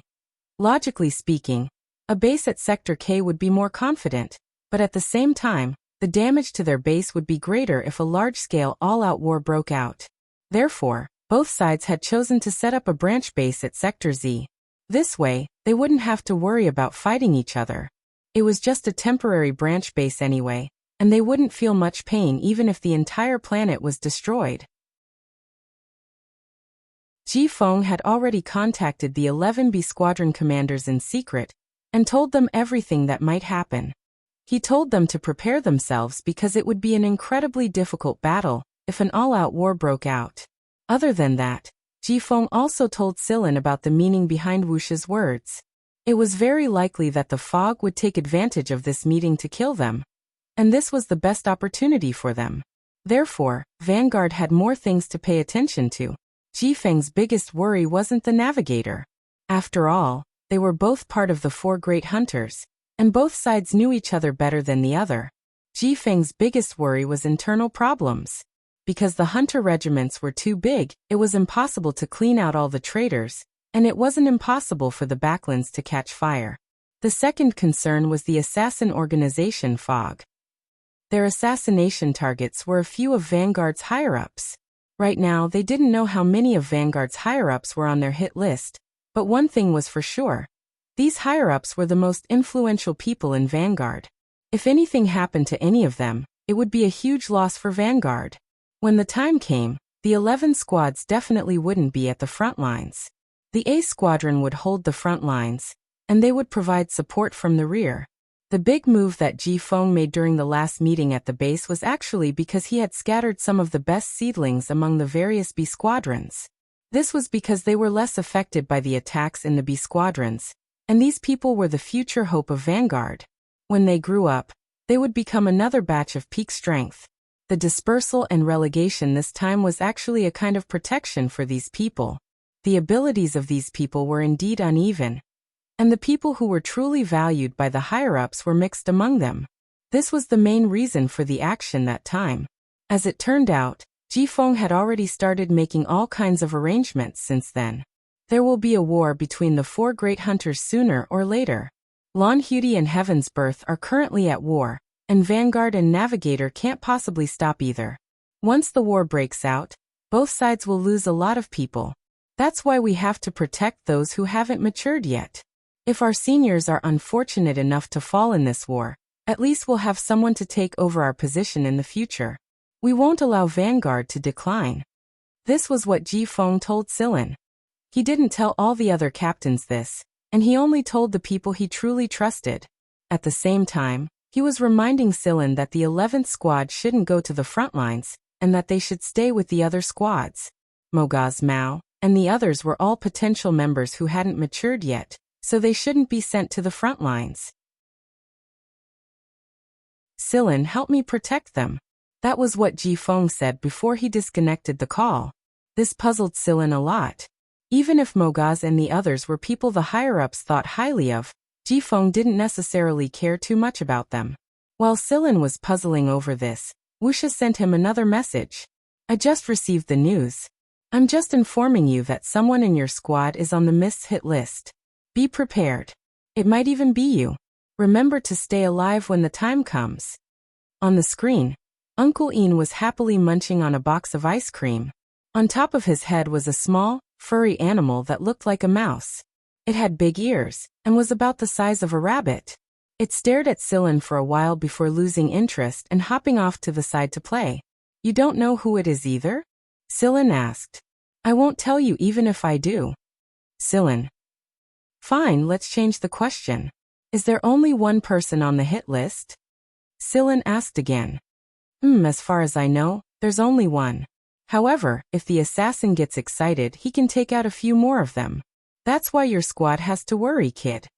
Sillin fell silent for a moment. Thank you for the reminder. Is there anything else? Nothing for now.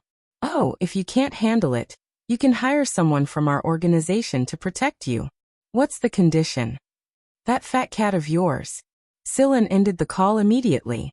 On the other side of the call, Wuxia bit his spoon of ice cream and rubbed the head of the little fellow who had jumped into his arms again. It looks like this isn't going to be easy. Before returning to the base at Sector Z, Sillin observed the 5 Mogaz members for a bit. He had a feeling that the person on the missed hit list that Wuxia mentioned was one of the 5 new members of their squad. Jifeng wouldn't have said something like that otherwise. As for who it was, Sillin didn't know. He had even talked to all 5 of them separately, but he couldn't find anything out of them. They're hiding this well? Well, if I can't find them now, then I won't look for them for now. The starship had returned to the base at Sector Z, but they didn't have much time left. Everyone had learned about the current situation of the hunter regiments through various channels, even without Silen's reminder. Are we really going to fight navigators, Silen? Carrie rubbed his palms together eagerly. Maybe. It's always good to be prepared, Silen replied. I'll make sure to prepare as much as I can. Carrie dragged Xiaoshang and the others away to discuss how to fix navigators when the time came. What are you worried about? Yudi asked. Although an all-out war could break out, Yudi knew that a squad like the 11th Squad wouldn't be at the front lines. Therefore, they wouldn't be attacked as fiercely as they were. I'm not worried about the navigators. With our team's strength, even if we can't get rid of many of the navigators, we can at least protect ourselves. However, when the time comes, the navigators might not be the only ones. Yudi's heart skipped a beat. You mean? An assassin organization. Ever since they knew that there might be a large-scale battle, Rufia and Zoel, who had just woken up, started to equip themselves with battle equipment. Rufia, in particular, was a battle maniac. He often pestered Mo Hung to exchange some opinions and understand some of the current weapons in the Star Alliance. Kui Mao, on the other hand, was as carefree as ever. All he did was eat and sleep. While the 11th Squad was preparing, the other B squadrons were slowly making their way back to Sector Z. This meant that the time was drawing closer and closer. Silen had contacted Shodan, who was currently with the A Squadron. According to Shodan, they didn't plan to make such a big fuss at first, and they didn't plan to recall all the B squadrons either. However, all kinds of rumors started to spread that Vanguard and Navigator were going to go all out against each other, and Navigator didn't deny it. In fact, they even recalled all the B squadrons under Navigator's command. No wonder they were notified in such a hurry. Ji Feng hadn't planned to involve all 11 squads in the first place. Just like Ji Feng said, the 11 squads were filled with hope for the future, and they were filled with a bunch of good seedlings who had yet to mature. Silen was one of the first to learn about this. Ji Feng had informed Silen about Wuxia beforehand, and Silen was informed of the situation beforehand. Silen, this is going to be a difficult mission. You and your B squadrons must not be careless. Shodan said seriously. I can already sense the tension in the A squadron's atmosphere. This mission is different from any previous one, and no one can tell what will happen when the time comes. I know. Just join the 3rd B squadron when the time comes, Shodan said. Right now, Shodan trusted the 3rd B squadron even more than the 6th division. Although he had risen from the 6th division, the 6th division was no longer the 6th division it used to be. Moreover, the personnel structure was different due to the demotion, so Shodan's influence on the current 6th division was negligible. Silen understood what Shodan was trying to say. He was afraid that Silen and the others would be at a disadvantage. If they were to join the 3rd B squadron, they would be able to take care of the 3rd B squadron. After all, everyone had a good relationship with each other. Not long after the call with Shodan, Silen received another call from the 3rd B squadron. They were probably aware of the 11th Squad situation, so they asked the 11th Squad to join them and take care of each other. Silen didn't refuse the 3rd B squadron's good intentions. The 11th Squad was simply too small, and even if they were to face an accident, the 3rd B squadron could still lend them a hand. Out of the entire Vanguard, only the 3rd B squadron had the best relationship with the 11th Squad.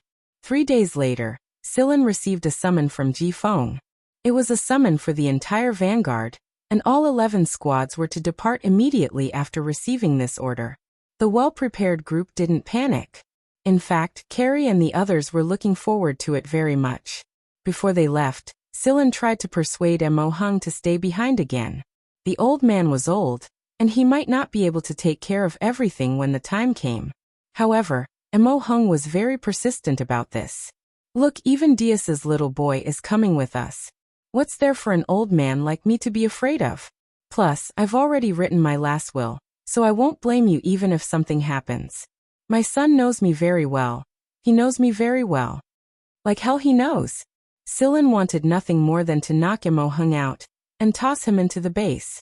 Sir Mo couldn't even come up with an excuse that involved last will. This made Silen feel very helpless. In the end, Mo Hung was surrounded by 4 robots and boarded the starship. Rufia promised Sillin that it would protect Sir Mo, but Sillin didn't have much faith in its promise. In fact, he didn't even know Rufia as well as Moon. Before they left for the A Squadron, Sillin called you over and told him to keep an eye on their surroundings while they were protecting Mo Hung. There was a chance that someone might sneak into their base. Sneak into Little 11? Moon asked with a tilt of his head. The enemy must have a powerful background to be able to sneak into the base without Little 11 noticing. That's why I want you 4 to be careful. Alright, I understand. I'll protect Grandpa Mo, with Moon and the others around. Even if they couldn't pinpoint the enemy's exact location, they would definitely notice them if they snuck into the base. What about you? Aren't you, Cheto and Whis inside the starship? Moon asked. I don't know what's going to happen when the time comes.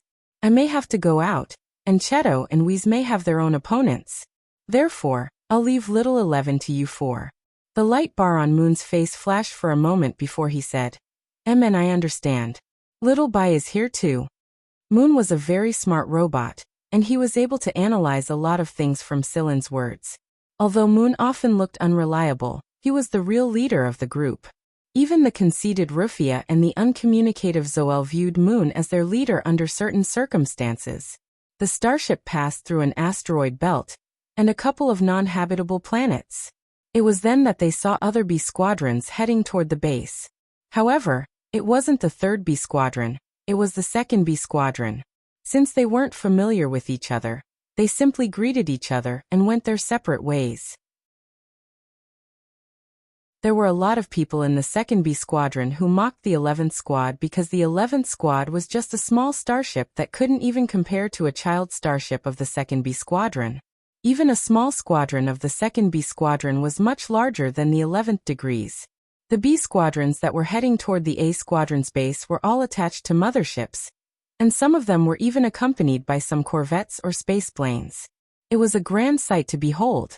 Therefore, the 11th Squad looked incredibly weak at first glance. The 11th Squads didn't enter the A Squadron's base directly. In fact, they didn't even approach it. Instead, they stayed close to the planet and the smaller planets around it.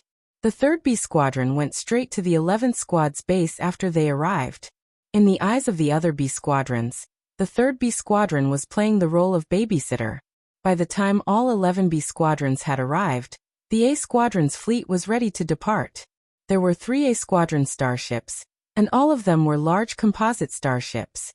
The spaceplanes and fighters that were scattered around the spaceport flew into the A Squadron after the 3 large composite starships left the spaceport. "Awo, it's time to depart." Carrie cheered. Yes, the 11 B Squadrons were only here for one meeting. They would follow the A Squadron starships to the negotiation site, and it was very likely that they would fight there. Mo Hung clicked his tongue in wonder as he stared at the A Squadron's 3 starships on the screen. These 3 starships are big enough to carry all 11 of your squadrons.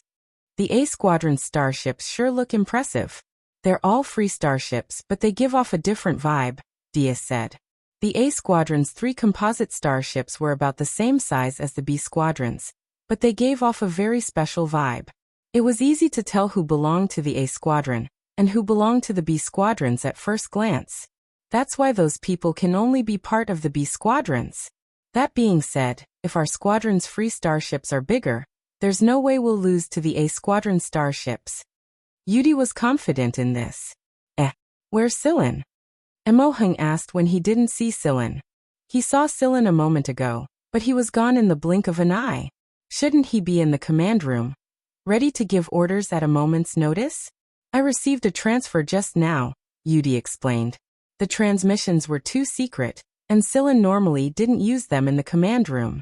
Instead, he used them in his own lounge. Cheto and the gray cat were there, so they wouldn't be eavesdropped. Sillin was indeed on the receiving end of a call, but it wasn't the one Yudi mentioned. It was Somba Leruo who was on the receiving end of the call. It was to remind Sillin to pay attention to the situation in the squad, especially the new members. And now, it was Uncle Ian who was on the receiving end of the call. Mist has arrived. Keep an eye out for them. Oh right, it's still the same thing. If you need help, you can come to us directly. We're here as well. What are you here for? Are you here to watch the show? Sillin asked. I'm not that bored. I'm just here to take out a few people I don't like. Don't worry, they're not from Vanguard. I don't like Ji Feng either, but since he's that monster Nabila's target, I won't interfere. Wuxia said. Nabila was the current leader of Mist. Sillin was very impressed by Mist and no pardon. Uncle Ian had told him that they had arrived at the coordinates, so he was sure that both the Vanguard and the Navigator were feeling nervous. Of course, this was only limited to those who knew about this information. Those who didn't probably wouldn't know that these two famous assassin organizations in the League of Stars were here, would they? A dozen or so large-sized composite ships, and almost 100 medium-sized ships and child ships. This kind of lineup could be considered huge. Although it wasn't all of Vanguard's strength, it was still shocking enough. Other than the B squadrons who were carrying out missions, and those who were stationed at the base, the rest of the B squadrons were gathered here. A portion of the A squadron was stationed at the main camp at Sector K, and the rest were stationed at the subbase at Sector Z. However, half of the higher-ups were here, including Songba Leruo and Bart. The people on Mist's assassination list were among them. The target of the negotiation was an area outside of Vanguard and Navigator's territory. It was a free zone, and there was a rank B habitable planet here. It used to belong to the military, but after the League of Stars' military split up, there was no one to manage it. This time, the planet was forcefully requisitioned because of the incident involving the two hunter regiments. The military didn't say anything when they learned about it. It was just a normal rank B habitable planet anyway, so they could do whatever they wanted. Look, it's Navigator's men, Carrie said excitedly as he looked at the scene on the screen. On the screen, on the other side of the planet, a fleet about the same size as Vanguard's was parked in a formation. They had just arrived not too long ago. After all the motherships had come to a stop, the composite mothership began to split apart. The child ships and accompanying starships, spaceplanes and fighters separated from the mothership. In an instant, the fleet's range expanded several times, and it was now densely packed with starships, spaceplanes and fighters. If one were to look at it from a further angle, they would see the following image. Two fleets were spread out on both sides of a not-so-big planet. They looked like a pair of half-spread wings that sandwiched the planet in the middle. The 11th Squad starships were not eye-catching at the periphery of Vanguard's wing. They were surrounded by the 3rd B Squadron's child ships and some large spaceplanes, warships, and space fighters. The 11th Squad starships did not stand out at all. Don't we need to go out? Carrie adjusted his equipment and asked Sillin. Xiaoshang and the others were also looking at Sillin expectantly, but Sillin didn't agree. Now wasn't the time yet. The 11th Squadron's starships weren't all that eye-catching, but the 11th Squadron's fighter jets were. It wasn't that the fighter jets were flashy, but rather that they were custom-made fighter jets with extremely high performance. Coupled with the fact that Xiaoshang and the others couldn't hold themselves back, the 11th Squadron's fighter jets would be exposed before the battle even began. It was the time to gauge each other's strength before the battle began, so Sillin wasn't going to let Carrie and the others go out just yet. After Ji Feng left an order for the squadron leaders, one of the A Squadron starships flew toward the planet. The first batch of Vanguard's Vanguard troops were already waiting for them there, and Navigator's situation was the same. The B Squadron, on the other hand, stayed at the periphery of the planet and spread out in a certain formation. This way they wouldn't be able to hurt their own people easily even if a fight broke out.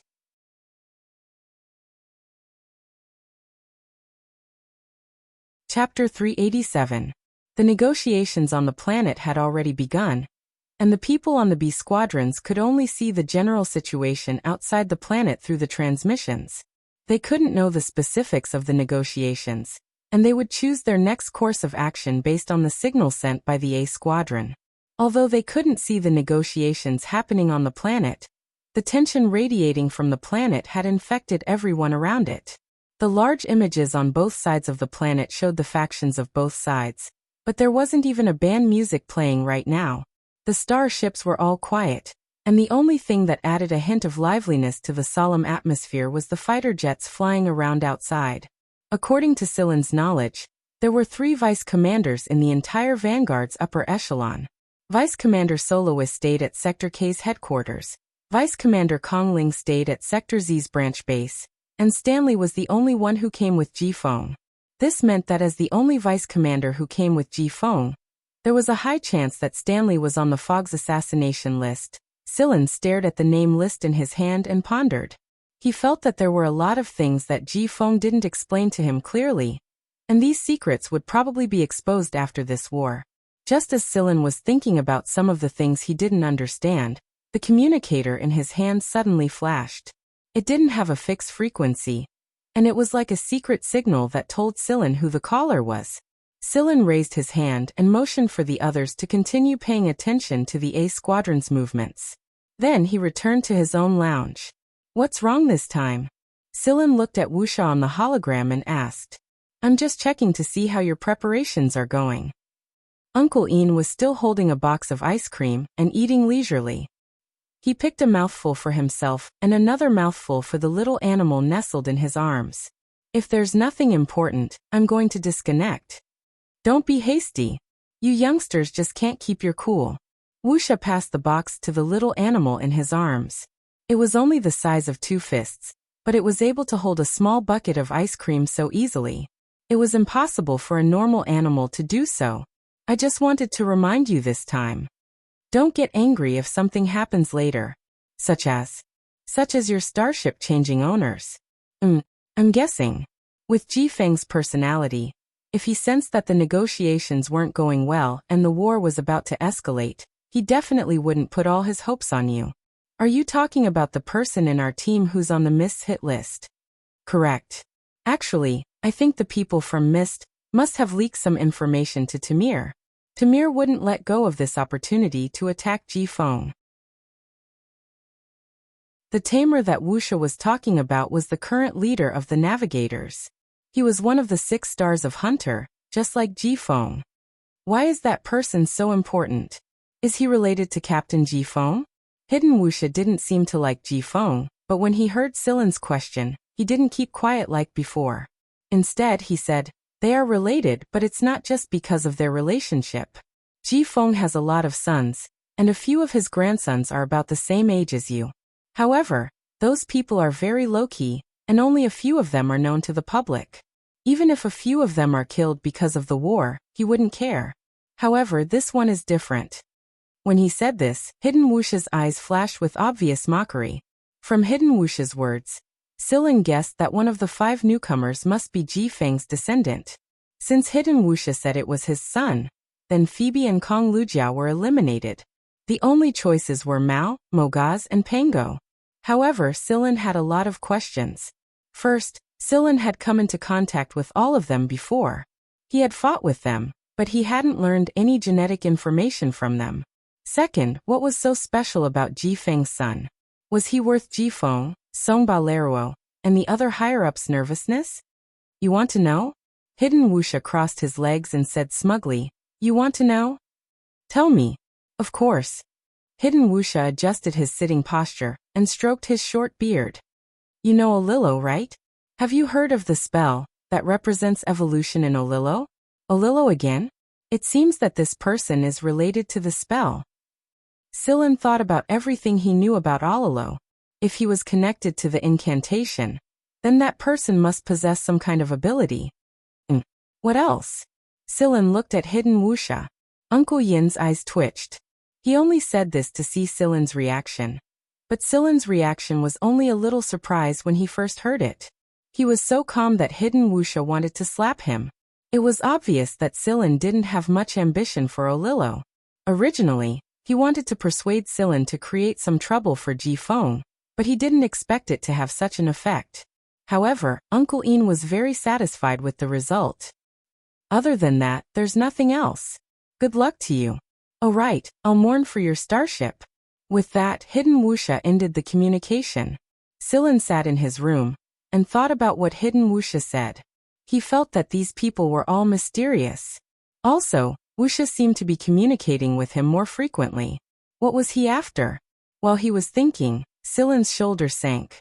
Huimao ran over and squatted on Sillin's shoulder. He raised his foot and tapped Silen's face. Silen, can I change my form and go out to fight later? Huemao's eyes lit up. This guy was looking forward to the upcoming battle. Silen swatted Huemao's paw away. You didn't even clean up the fish biscuits after scooping them up. It smells like fish. As he spoke, Silen suddenly paused. He looked at Huimao and lowered his eyes. No one knew what he was thinking. Whis, do you think you're the only cyborg in the entire League of Stars? Silen asked. Huh. Huimao, who was licking his paw, was puzzled. Didn't you guys say that the stable state of cyborgs basically doesn't exist? If I hadn't eaten that unknown thing, I wouldn't have been able to transform so smoothly. What if there's another cyborg that's as stable as you and can transform smoothly? Huimao narrowed his eyes and said with a deep look, if it's not a friend, then it's an enemy. If it's an enemy, I'll kill it. Silen, is there really such a thing? I don't know. I just thought of asking. Silen wasn't sure if the one on Wuxia's side was the same as Huimao's. Although the probability was very small in Silen's eyes, the remaining probability couldn't be ignored. However, if it really was that small probability, Silen couldn't imagine how Huimao would react when faced with a fellow that looked like a mouse. He would probably choose to eat it. What a headache. Silen rubbed his forehead. What's wrong? Huimao asked. Nothing, I'm just thinking too much. Oh, don't think too much. You'll turn into an idiot, Huimao said in a serious tone. Silen. When Silen returned to the command room, the A-team had already sent out a warning signal. It seemed that the negotiations weren't going well. They had only talked for a short while, and they were already starting to get restless. Should we get ready? Carrie shook his arms. There was a thruster at the joints of his arms and legs. There was also a retractable device on his back. Shimu had decided to add a few pieces of equipment to Merciless' suit of armor. This way, they wouldn't have to rely on any other tools to fly in space.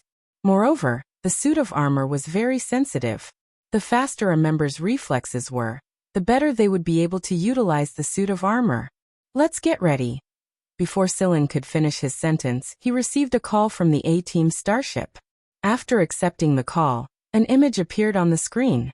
To everyone's surprise, it was one of the 3 vice commanders, and the only vice commander who had come to this meeting, Stanley. Stanley looked very serious. After the communication was connected, he went straight to the point. I need the leadership of your starship. I'll take over later. While Stanley was speaking seriously on the light screen, Whis had already left a few claw marks on the table beside him. Give up the starship? Why the hell? Are they trying to steal my territory? Do these people have a death wish or something? Cheto poked Huimao, who was gradually losing control of his emotions. He shook his head and motioned for him to calm down. At first, Stanley thought he'd have to waste a lot of time trying to convince him, but he didn't think that Silen would agree right after he was done talking. However, he also made some demands.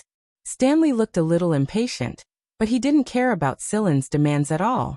Right now, his main goal was to take over Silen's starship and protect the person on it. All right. I'll send someone over in 2 minutes.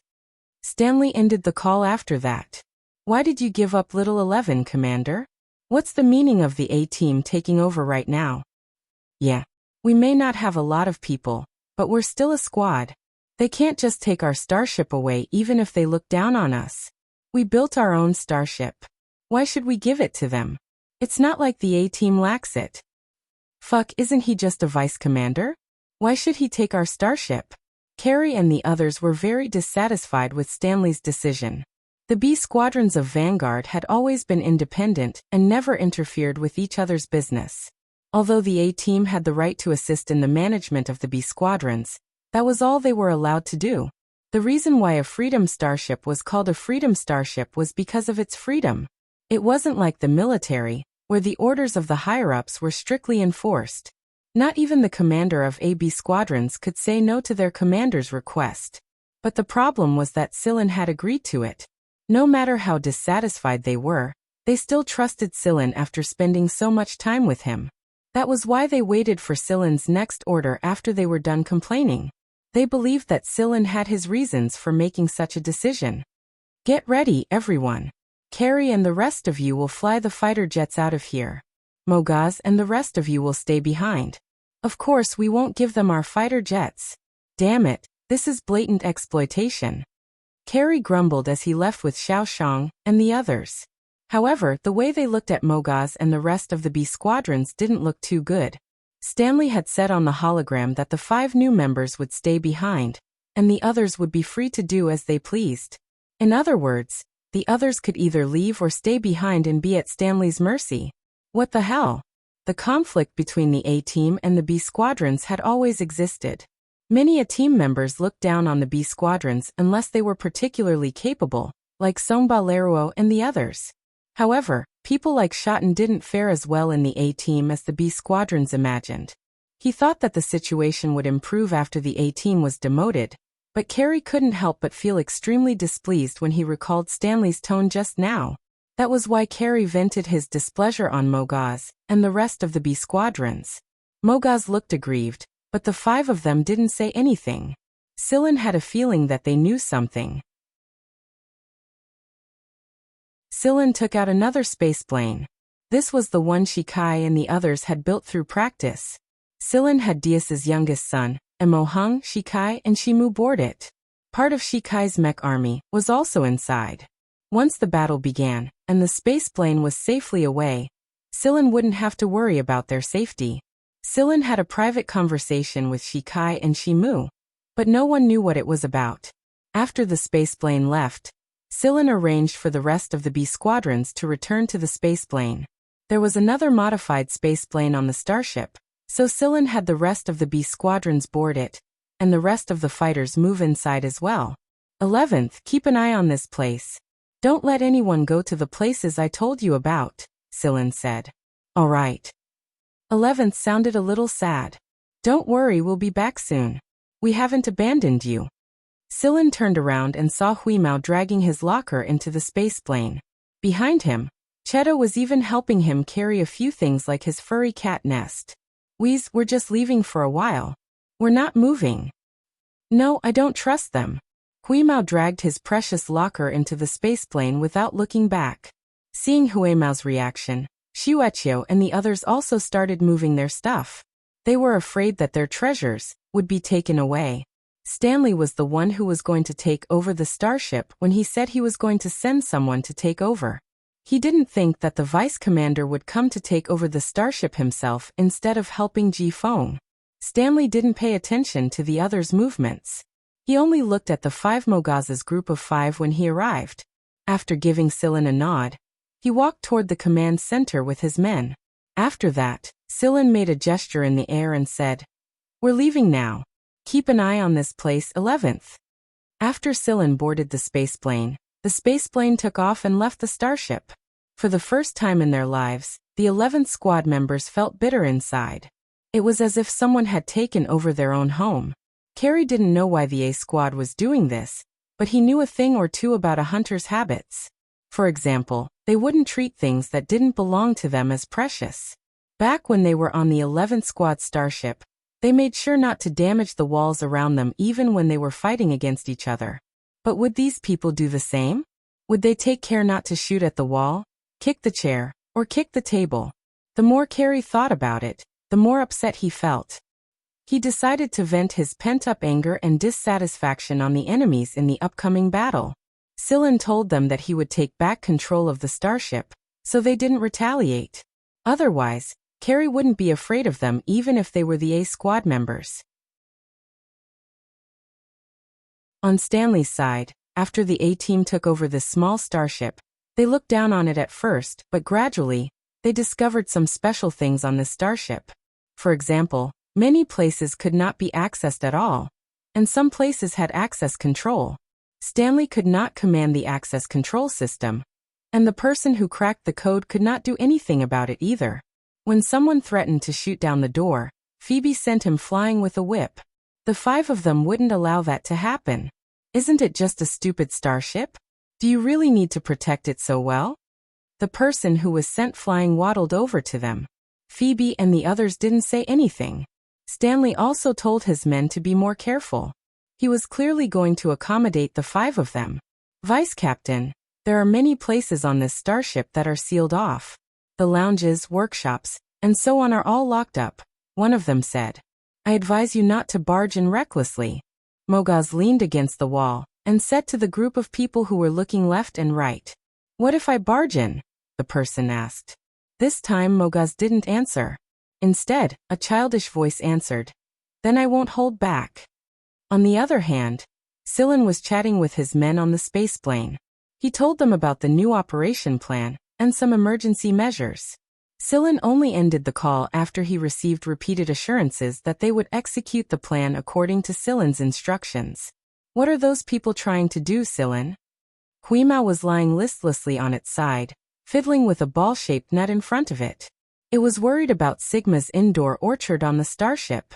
It was worried that the place it had rubbed its scent on would be destroyed by someone. That was why it couldn't afford to give up territory. Sillin stroked Huimao's fur. You'll know when the time comes. What if they destroy the starship? What about Little 11? What about Sigma's indoor orchard, your workshop, and my turf? The last sentence was the main point. Then we'll teach them a lesson as well.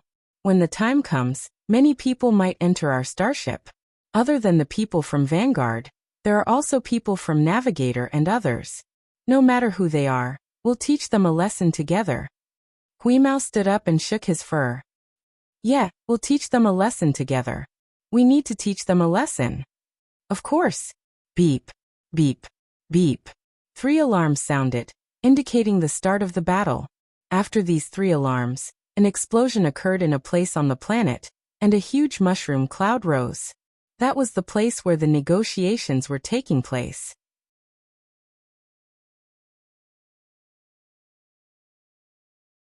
Chapter 388. The explosion on the planet signified the official start of this inevitable battle. The A Squadron had their own arrangements, and the squads had their own responsibilities. The A Squadron's formation had changed, and the B Squadron was not allowed to go to that area as they pleased. If they did, they might ruin the A Squadron's formation and plan, and they might even be mistaken for an enemy and be killed. If that happened, they could only blame it on their own luck if they were accidentally killed. Every B Squadron had their own squad leaders.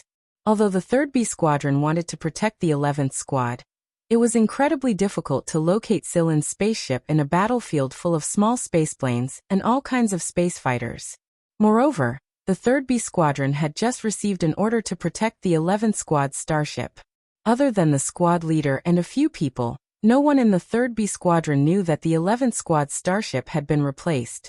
They naturally carried out the order without any questions. What they didn't know, however, was that the person they wanted to help had been forced out of that small starship. Sillin had spoken to the 3rd B Squadron's squad leader and told him to ignore them and protect the 11th Squad's starship. Since Sillin had said so, the 3rd B Squadron's squad leader no longer insisted.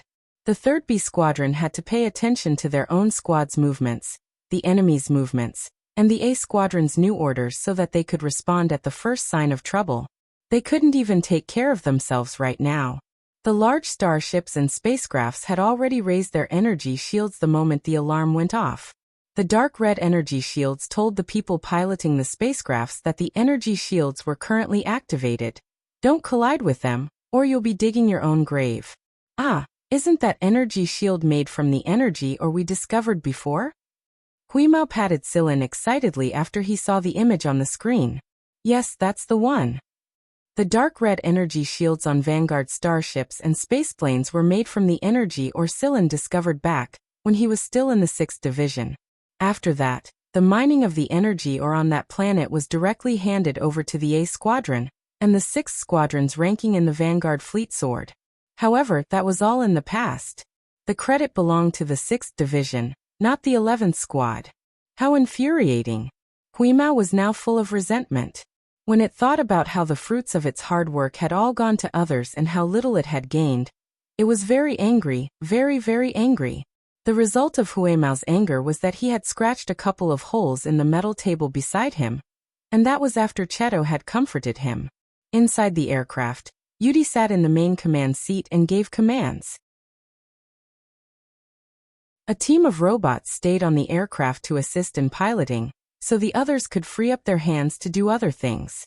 Xiaorou and Tico, Yudos and Tang Qiuqiu, Dias and his wife, Shusag and Tesoro, Carrie and Qifeng, and Xiaoshang and Badao were all flying out to meet the navigators. Shusag had always thought that the 11th squad had some influence even though it was a little small in number. Now however, Shusag and his son were in the same fighter. As they watched the dense array of spaceships, starships, and fighters surrounding the planet, Shusag finally understood why the A Squadron's members reacted the way they did when they arrived at the 11th Squadron starship for the handover of command. They didn't care.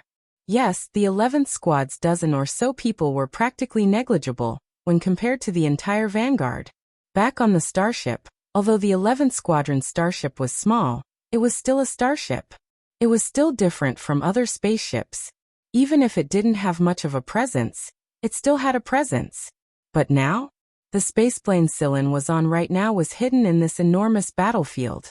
No one would know that it was actually a flying tool used by a squad leader of one of the 4 great squadrons on the main battlefield. Compared to the other 10 squadrons, Sillin's current situation could only be described as shabby. Shusag recalled that the people who had followed Stanley to the 11th Squad starship might have looked at Sillin with sympathy and mockery. Fighter jets flashed by, flames from explosions, all kinds of sound waves, electromagnetic interference, energy-absorbing weapons, and cannons bombarded and counterattacked one after another. White cold beam cryogenic cannons and scorching particle cannons intersected in this seemingly chaotic battlefield. Fighter aircrafts were constantly being destroyed, and smaller aircrafts were also being destroyed. Some were from Vanguard's side, and some were from Navigator's side. The surrounding space environment was already filled with debris of various sizes. Aircraft that had been hovering in front of Shusag a moment ago were blown to smithereens in the next. Not even a groan could be heard from them. Life and death were decided in the blink of an eye. Sillin thinks of a phrase he had read in Komunidin's diary. A battlefield that burns with one's life. The atmosphere of the battlefield was always able to make the hunters immerse themselves in it. Even the usually timid hunters would ignore the fear in their hearts at this moment and rush into the battlefield that was filled with sparks and sparks. Sillin stood inside the control room of the spaceplane.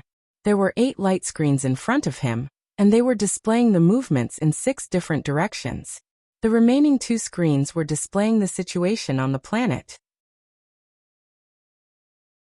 A normal person would be dazzled if they had to pay attention to 2 or 3 screens at the same time, but Sillin could easily pay attention to 8 screens at the same time.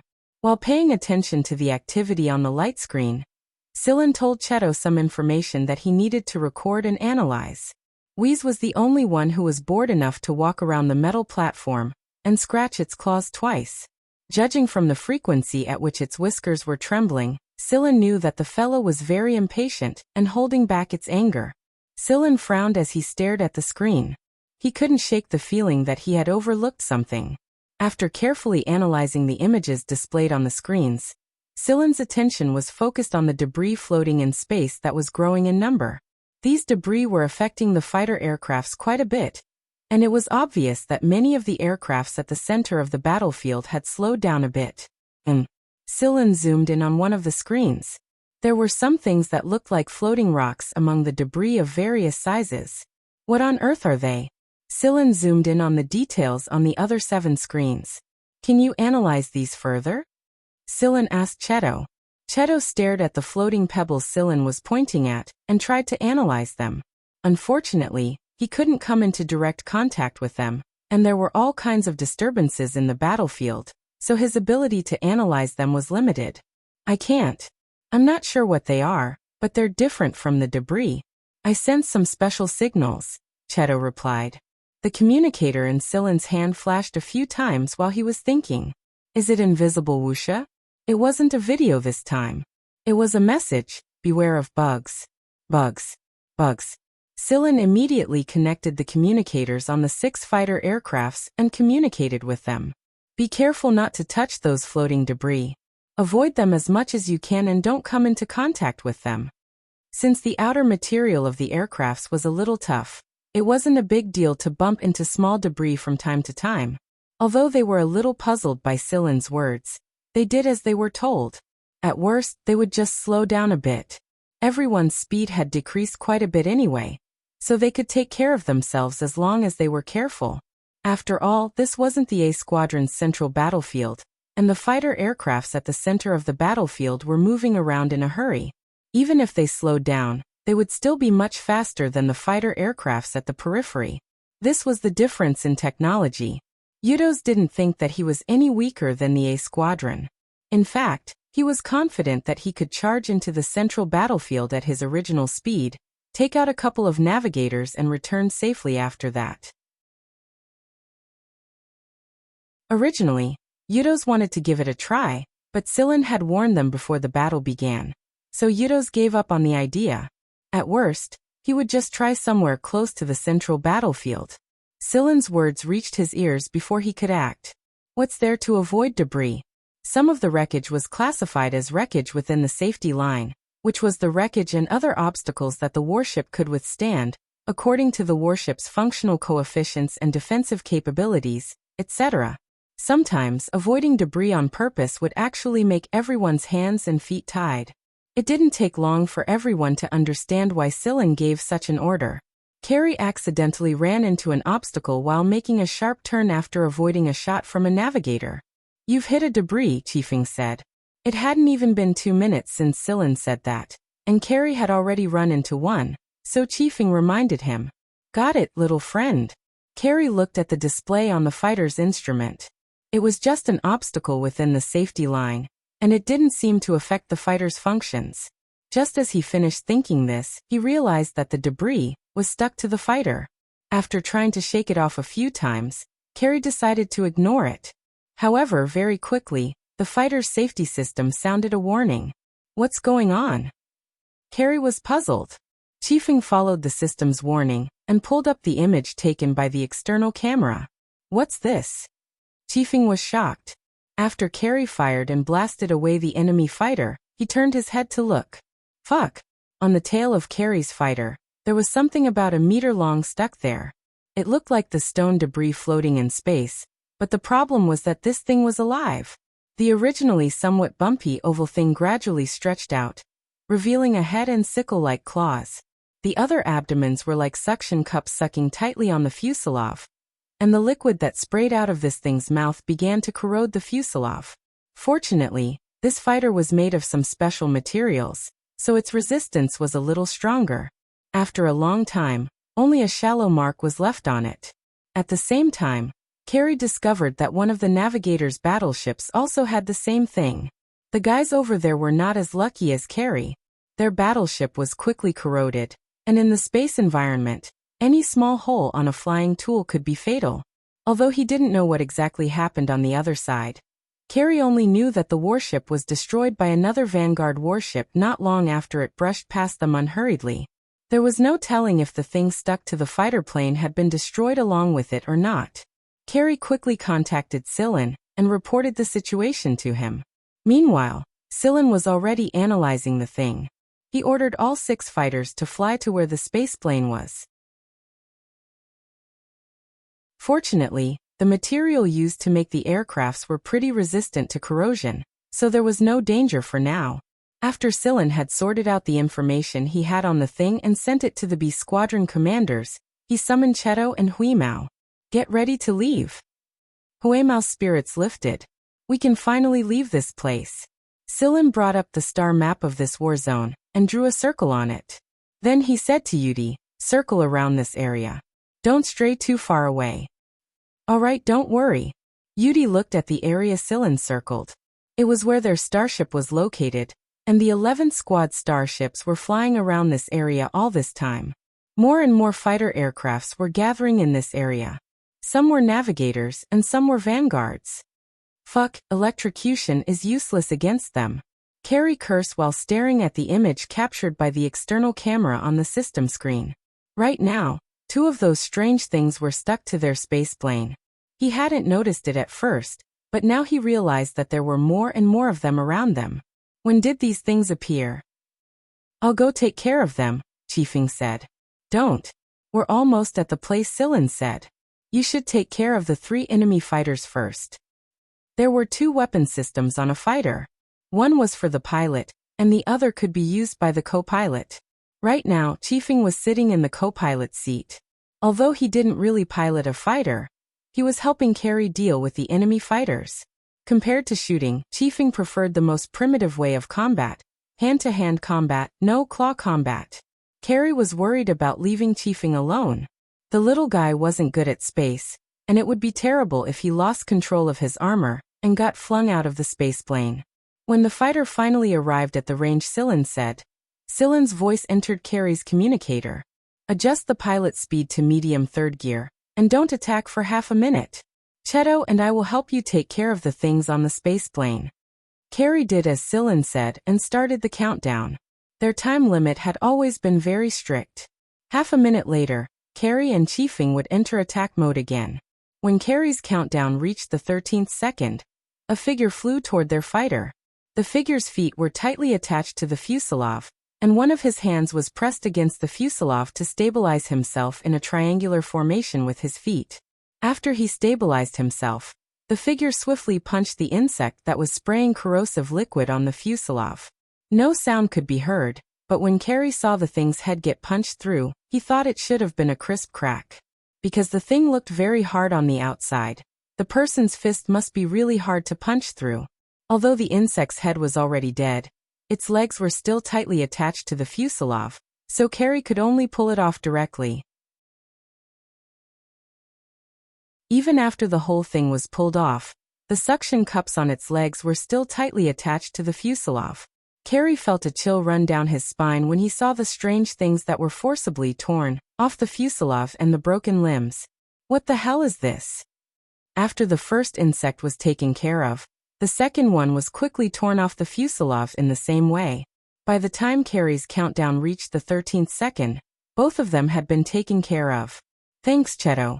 Carrie said to the figure flying into the distance. Is that Cheto? Chifeng was puzzled. Who else could it be if not Cheto? That's how Cheto does things. He likes to solve his problems with his bare fists because it's more direct and less troublesome. However, I'm afraid that Cheto is the only one who has such hard fists, Carrie said. Chifeng frowned and scratched his red hair. I still think that person is Sillin. Sillin? Doesn't our captain always use swords and guns? Carrie retorted, but Carrie quickly fell silent. Now that he thought about it, the man's movements were so smooth when he took care of the two strange things. It was so smooth that it didn't look like he was on a spaceship, but a stone bench in a normal environment. It was too natural, too smooth, and he punched a hole through the strange thing's head. No matter how he looked at it, it should be Cheto's doing. Carrie hesitated when he saw Chifeng's determined gaze. Then who was the person who flew past just now? What are you doing, idiot? You're spacing out at a time like this. Xiaoshang's angry curses came from Carrie's communicator. Just now, an enemy navigator had locked onto Carrie's aircraft and almost opened fire while Carrie was spacing out. If Xiaoshang hadn't taken care of the enemy first, Carrie's aircraft would have been hit already.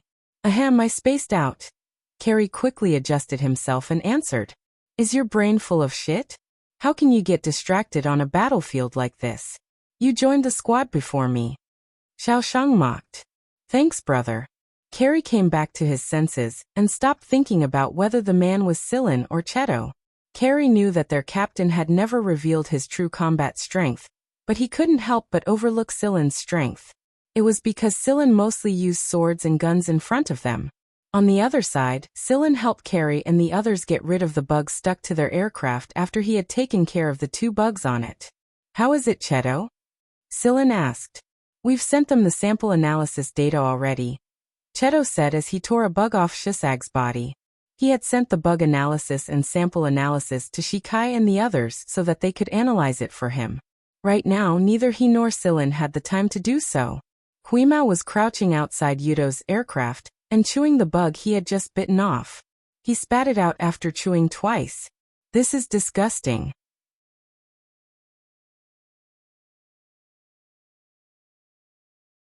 Chapter 389. Although Sillin didn't know what kind of insects they were, he knew that the person who created them must have put a lot of effort into it. After all, There were very few species that could synthesize a corrosive liquid that could melt away the outer materials of a space fighter and survive on their own. This time, it was obvious that someone had done it on purpose. Not only that, they had disguised the insects so that they looked like floating rocks and made it difficult for others to detect them. It could be said that they had put a lot of thought into this. Was it Wuxia's doing? Or was it the Mist's people who had been quiet all this time? It couldn't be the Navigator's people because a lot of Navigator's people had fallen victim to the same thing. The Mist's people were more likely to be the culprit. There wasn't any big news from the A Squad. Even if the higher-ups of the A Squad had been assassinated, it probably wouldn't reach the A Squad's ears yet. Right now, Sillin didn't want to care about that. Right now, his attention was on the 11th Squad's starship. Ever since he and Cheto left the spaceplane to help take out the insects, Yudi had told Sillin that more and more fighters were gathering at their starship's area. Almost 10 minutes had passed, and the number of people on the other side had increased. Although the starship was still flying, it was like the eye of a storm right now. Wherever it went, there would be a circle of people surrounding it. Some were vanguards, some were navigators. Moreover, Sillin believed that there were definitely people from Mist mixed in with these spaceplanes and fighters. Both sides were in chaos because of the insects, but they quickly came up with a countermeasure to deal with the situation. One of them was the pilot, and the other was the machine gunner to shoot the insects that had latched onto other spaceplanes or spaceplanes. Everyone was helping each other out. Some people noticed Sillin's actions, but they didn't know who Sillin was because he was wearing a suit of armor. All they needed to know was that he was a member of the Vanguard. Moreover, a lot of people who saw Sillin thought that he was sent by the A Squad to help them. This was a kind of habitual thinking, because when it appeared at this time, coupled with Sillin's mobility, it gave people the feeling that he was one of the specially trained elites in the A Squadron. Sillin dealt with the bugs on Carrie's spaceship and watched them adapt quickly. Then he returned to the spaceship that Yudi was piloting. However, he did not enter the spaceship. Instead, he stood in a depression on the side of the spaceship and watched the battlefield. In addition to causing trouble for both sides, the insects were mainly used to attract attention. Perhaps when everyone was paying attention to the insects, some people had already begun their secret operations. Sillin knew that Vanguard's A Squadron had sent out several special operations teams to attack the main starships of navigators, and navigators were clearly prepared. Both sides were in a stalemate. Every second, there was a pincer attack. Every second, there were new warships or spaceships appearing from hyperspace. Both sides wanted to catch each other off guard, but it was obvious that both sides had a deep understanding of each other, so there was not much effect. These are only superficial. In this space battlefield that cannot be seen, who knows how many secret battles are taking place? For example, the high-level officials on the planet who went to negotiate, and the things that were going on inside the 11th Squadron starship. Yudos piloted the spaceship and quickly took out an enemy that was chasing after the spaceship. He did not need Tang Qiuqiu's help to complete a lot of shooting missions. Of course, with Tang Qiuqiu's help, the number of enemy spaceships they took out doubled. Unlike Yudos and Tang Qiuqiu, Xiueqiu was so bored that it almost dozed off. It was very envious of Huimao, who was squatting outside and picking up bugs from time to play with them. Many people who flew past Yudo's spaceship and saw the fat cat calmly squatting on the fuselage of the spaceship could not help but curse. It was not their fault. This was really too unbelievable. Who would have thought that a cat would not have any protection in space and would be playing with bugs on a fighter jet in this battlefield? In fact, Huimao's color was not very eye-catching, but that was based on the premise that the cat was squatting there quietly. The current situation was that the cat was playing with a bug with its claws. The bug that was many times larger than itself was easily played with by the cat. Before the scythe-like claws could cut Huimao, Huimao had already bitten it off. Huimao was not worried about being hit by stray bullets. First, as long as it was not a heavy weapon, it would not be able to injure it. Second, with Yudo's piloting skills, he could nimbly avoid the enemy's attacks. As long as Huimao stayed close to the fuselage, there was no need to worry about being hit. Xiueqiu curled up inside the spaceship and bit its palms. It also wanted to play with it. Whis was playing carelessly when Sillin's message suddenly came through. He told Hui Mao to return to the spaceship. There was a mission.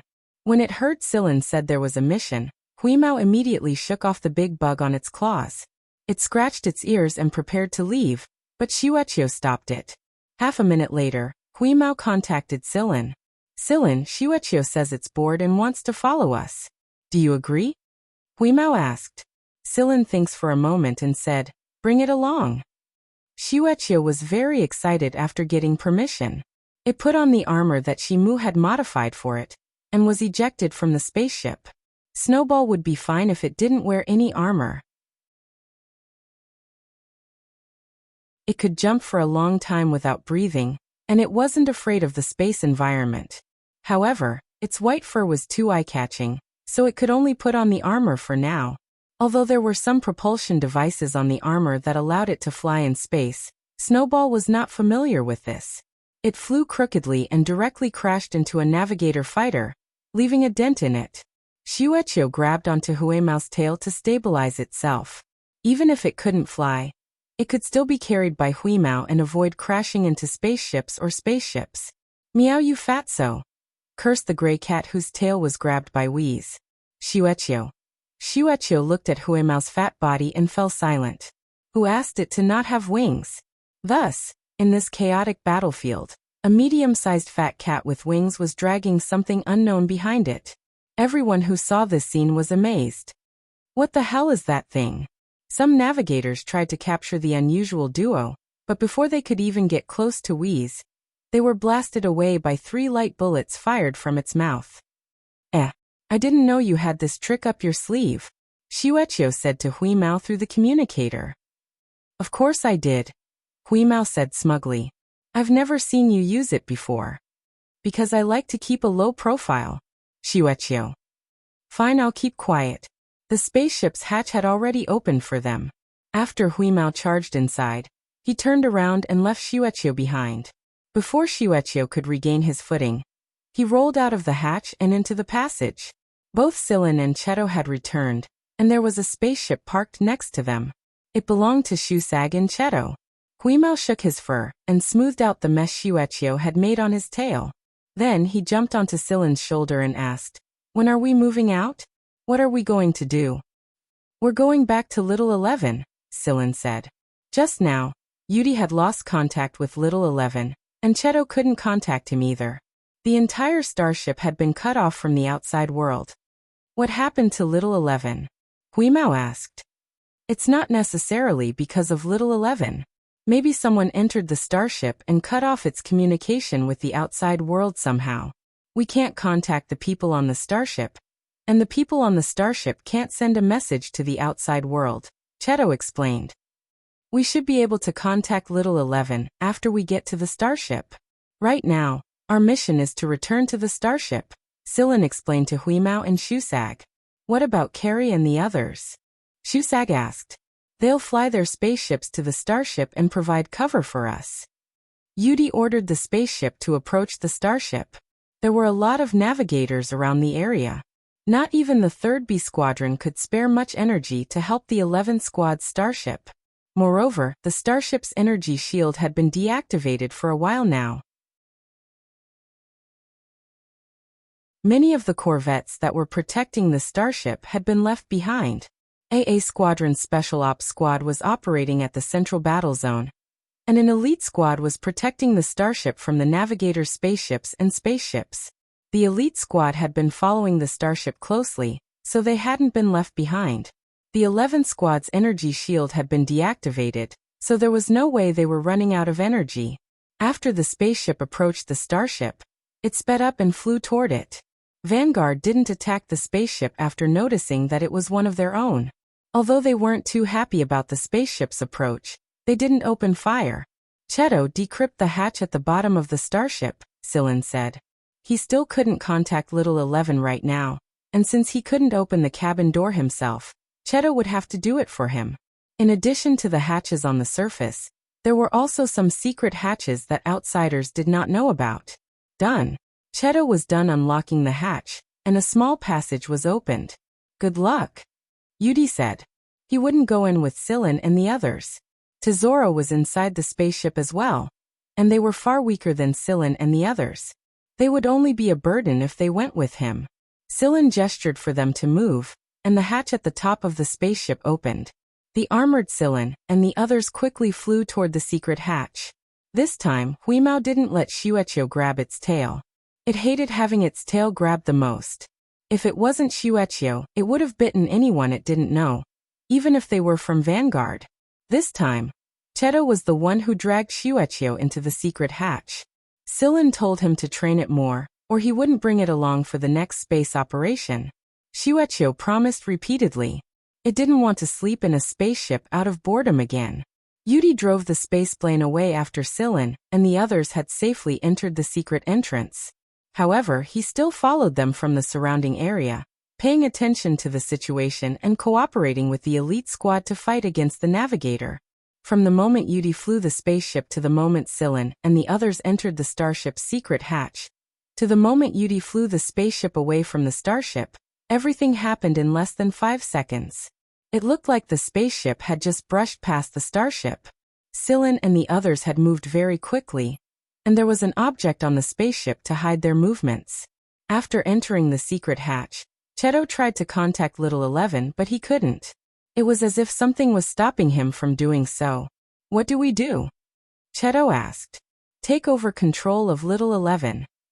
Before leaving, Sillin had told Little 11 that if anyone tried to interfere with the starship's management system and couldn't put up a fight, then everything should stop. Therefore, when Sillin discovered that the passageway and the rest of the starship was completely dark, he knew that Little 11 had shut down most of its internal functions. The only thing it could do was maintain flight, and it was piloted by someone else. Right now, it was in a dormant state because it couldn't control it anymore. The people outside couldn't control the starship through it, and they couldn't activate the starship's lighting system either. The starship was designed with a lot of unexpected situations in mind. Later on, when Little 11 was implanted with a super AI, they also made a couple of safety measures. This included the current situation. Other than Little 11, the starship had other management channels. It was just that they weren't known to outsiders. Moreover, even if a few professionals were to study the starship's management channels, it would be extremely difficult to gain control of them. This was because the management rights required a specific machine language, and a specific machine language at that. They waited for Cheto to regain control of the starship. Celine closed his eyes and sensed the situation around him. Although his surroundings were pitch black, he could still sense the changes in every detail in the surrounding area through the darkness. Cheto's management rights were very successful, and he didn't cause any disturbances. No one else on the starship would know that the management rights had changed hands. Sillin could feel Huimao's claws stretching out uncontrollably from his shoulder. He knew that the bastard was very angry right now, but he had to endure it for the sake of the operation. It was hard on him. Although the starship was still in darkness, Sillin didn't ask Cheto to turn on the illumination system. He didn't ask him to change the starship's current condition, but with their abilities, they could see that there were many places inside the starship that were damaged to varying degrees. There were bullet holes in the walls of the passage not far away, and those with keen noses could smell the faint scent of blood, not to mention Huimao's night vision. Right now, he wanted nothing more than to chew up every bastard who dared to mess around in his territory, grind them to bits and spit them out. "There's no one within 100 meters of us," Cheto said. The starship was equipped with built-in surveillance cameras. The storage area was relatively hidden, and it was very difficult to detect when it was turned on. "What's the general situation right now?" Cheto projected an image from his eyes. It was a hologram of the starship's current structure, and it showed the surveillance targets inside the starship. From the image, they could see that there were more people gathered at the shooting field. There were more than 20 people inside the training field, and a group of people outside the training field. "They're trying to open the training field's door," Cheto said. He could sense that the training field's door was being damaged, and it wouldn't be long before it was removed. "Those people outside are probably navigators' men," Cheto said. "Sillin, didn't you say that there might be Mist's men as well?" Shusag asked in puzzlement. The Mist's men won't be captured by the surveillance cameras. They're definitely here. Huimao interrupted Silin the second he was done. Yes, they're here. I can smell their disgusting scent already. We can't let them get away this time. Silin walked a couple of steps toward the passage and crouched down at a spot on the floor. He wiped the liquid off the floor with his hand. I remember this guy. Huimao said fiercely. I remember him too. Silin wiped the liquid off his hand and stepped back. Then he said to Shusag and Shuechyo, there are some liquids inside the starship that carry a kind of hard-to-detect smell. When they stick to a person's body, they'll follow the person's movements and mark their location like a signal. Then shouldn't we be careful later? Shusag frowned. The darkness here was already a hindrance to begin with. Not only would it restrict their movements while concealing themselves, but it would also be incredibly difficult if they had to pay attention to the signal flare that he couldn't smell at all. He wasn't like that cat who could smell all kinds of hidden scents. No, you don't have to pay attention to them. Silin took out a spray bottle. Spray this on yourself. Shusag took it and sprayed it. He sniffed it hard but couldn't smell anything. Before we left, I had Little 11 coat most of the starship with a scent membrane. Normal people wouldn't be able to detect it, but people who are sensitive to smell would be able to pick it up. Therefore, the scent film Silin had Little 11 apply after they left could now serve as a form of protection. Even if they accidentally stepped on the liquid that resembled a signal flare, it would still be able to cover their tracks to a certain extent. The armor has an automatic purification function, and this camouflage spray will make it easier to move around. Shusag nodded in realization. He had heard of similar things back when he was in the Mist Bodhisattva army, but he had never experienced it himself. It seemed like he still had a lot to learn. If Silin hadn't told him about it, he would have become an idiot who thought he was a moving target in the eyes of others. After they were done with the spray, Silin assigned a few tasks to each of them. They would work separately, and Cheto would be able to know everyone's location and progress through the starship system. Silin and Shusag would go one way, and Cheto and Shuechyo would go the other way. Cheto would be able to guide Shuechyo. While Silin and Shusag were approaching the training field, a couple of injured people were tending to their wounds while the others were spread out to protect Mogaz and the others. Boss, the door won't hold for much longer. They'll be here in about a minute, said a member who had come with Stanley. Stanley waved his hand to show that he understood. The atmosphere in the training field was a little heavy. Of the 30 or so people who had come here, only 20 were left. Including Mogaz and the others, there were only 25 of them left. The navigators and the Mist's assassins were still waiting outside. More than half of their dead members were killed by the Mist's assassins, so Stanley wasn't worried about the navigators breaking down the door. He was worried about the assassins who were hiding somewhere. In fact, he didn't even know how many people the Mist had sent. Mogaz and the others also seized the opportunity to rest. They knew that they were going to fight a tough battle soon. Among the 5, Mogaz, Phoebe, Konglujia, and Mao sat in 4 different directions, protecting Pangu. Pangu sat there quietly. No one knew what he was thinking. It was as if he couldn't sense the heavy atmosphere in the hall. He just sat there quietly and casually.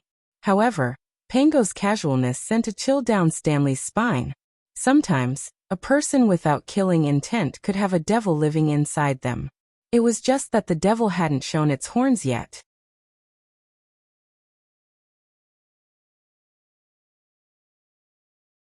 Chapter 390.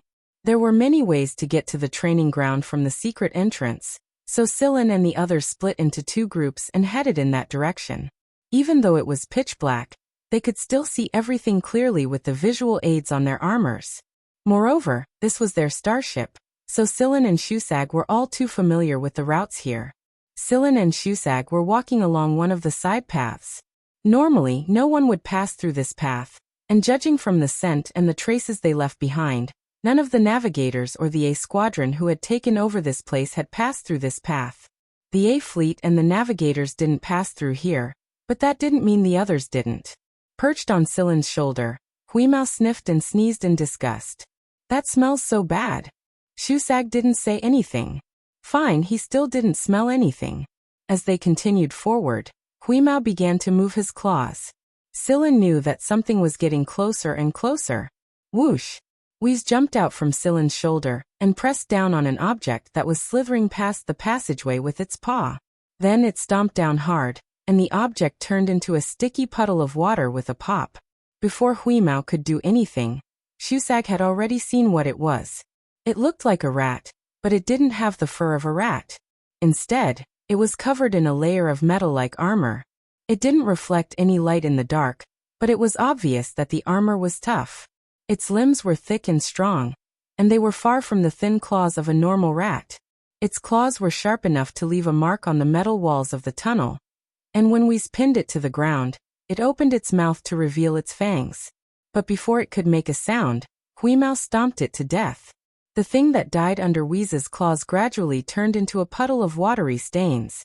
However, it was a little sticky, and its sturdy outer armor and sharp claws had melted with its death. It looked a little sticky. Shusag didn't know what it was, but it was the liquid that Sillin had told them about. What a strange creature. As soon as Shusag was done sighing, he noticed that there were other similar creatures heading their way. He was about to make a move, but Sillin stopped him. Let Whis take care of this first. Pay attention to your surroundings. I'm afraid that someone will be coming soon. Sillin still remembered the man who brushed past him back in prison. Even if the man had disguised himself well at the time, Sillin could still see the same emotions flashing in his eyes as the crimson eyes of the things Whis was stepping on. Crazy, cruel, bloodthirsty. Huimao was still moving at a speed that did not match its body size at all, trampling the mouse-like things that surrounded it into mucus. Shusag watched in amazement as Huimao stomped them to death. You can never judge a cat by its appearance. Sillin, who had been standing there quietly all this time, gestured at Shusag. Shusag immediately went on alert. Sillin was telling him that someone was coming over, but he didn't notice it. At least when he noticed it, he was just a little later than Sillin. As expected of an assassin, his concealment was indeed very good. If it weren't for Sillin's reminder, Shusag would have been in a more passive position. The other party also knew that Sillin had sensed his approach, so he did not continue to hide. In response, a large number of rat-like creatures swarmed in from both the front and back of the tunnel. Some of them were larger and looked more difficult to deal with. Sillin put his hand behind his back and signaled to Shusag. Sillin would deal with the person who came over, while Shusag would deal with the rats. Shusag's specialized claws were already extended, and he took a few steps back to maintain a certain distance from Sillin. This way, he could rush over to help out in the event of an emergency, look out for each other, and avoid getting hurt by accident. That way he wouldn't restrict Sillin's movements. Sillin didn't pay attention to the rats swarming toward him. He had Huimao to help him deal with the rats in front of him, and Shusag to guard him from behind. Right now, he was focused on the person who was slowly making his way toward him. The figure grew closer and closer. After moving a little closer, it stopped 50 meters away from Sillin. It seemed to be hesitating whether to come over or not. The figure didn't move, and neither did Sillin. Both sides seemed to be waiting for the other to make the first move. More and more rats appeared, and almost half of the narrow path ahead was blocked. Huimao extended his claws like a meat grinder and ground them into slime. The ground was already covered in the disgusting slime. Huimao shook the slime off his hind legs in disgust. He could have just opened his mouth and swallowed the slime, but Huimao found it too disgusting and unpalatable, so he chose to use his claws instead. Sillin didn't seem to care about what was happening in front of him. He just stood there quietly as if he didn't see it. Suddenly, Sillin's figure flashed, and it was as if he had vanished from where he was standing. A hand stretched out from the layer of mucus where he had been standing. The hand had long fingernails, and the shape of the fingernails was similar to the claws of those mice. The outstretched hand didn't manage to grab Sillin. Instead, before it could retract, it was cut off by Sillin's slender sword. All of this happened in an instant. The severed arm melted into slime. However, this slime was different from the transparent slime from before. The slime from the arm was blood red. The man was injured. The figure that stayed 50 meters away began to melt and disappear from the head. That was not the real body of the man. The real body had been lurking among the rats. The Roten was very angry. He didn't expect his arm to be cut off so quickly. Silen's movement was too fast, and it was neither too early nor too late. Silen dodged the attack just before the Roten's outstretched hand could grab it. The Roten now understood that Silen was actually standing there to lure him into making a move, and to cut him when he made his move. From the looks of it, Selene had the ability to dodge before he even revealed his hand. However, Selene didn't do so. She did it for the sake of slashing him with her blade. What puzzled the Roten was how the man in front of him knew where his real body was. Also, who was this man who cut off his arm and hand? The Roten knew all the high-level members of the Vanguard and the Navigator's first team, who were strong in individual combat. However, he really didn't know the man in front of him. The Roten didn't know or remember the man he passed by in the first-class prison a few years ago, who he thought was a prison guard. However, Silen remembered that the reason why he was able to identify the real body of the Roten was that he remembered the smell of the Roten was different from those rat-like guys. If Shusag knew the reason, he might mourn for his poor sense of smell again. After cutting off the Roten's arm, Silen stood still again as if he was waiting for the Roten to strike again. The Roten was much more vigilant after being cut off.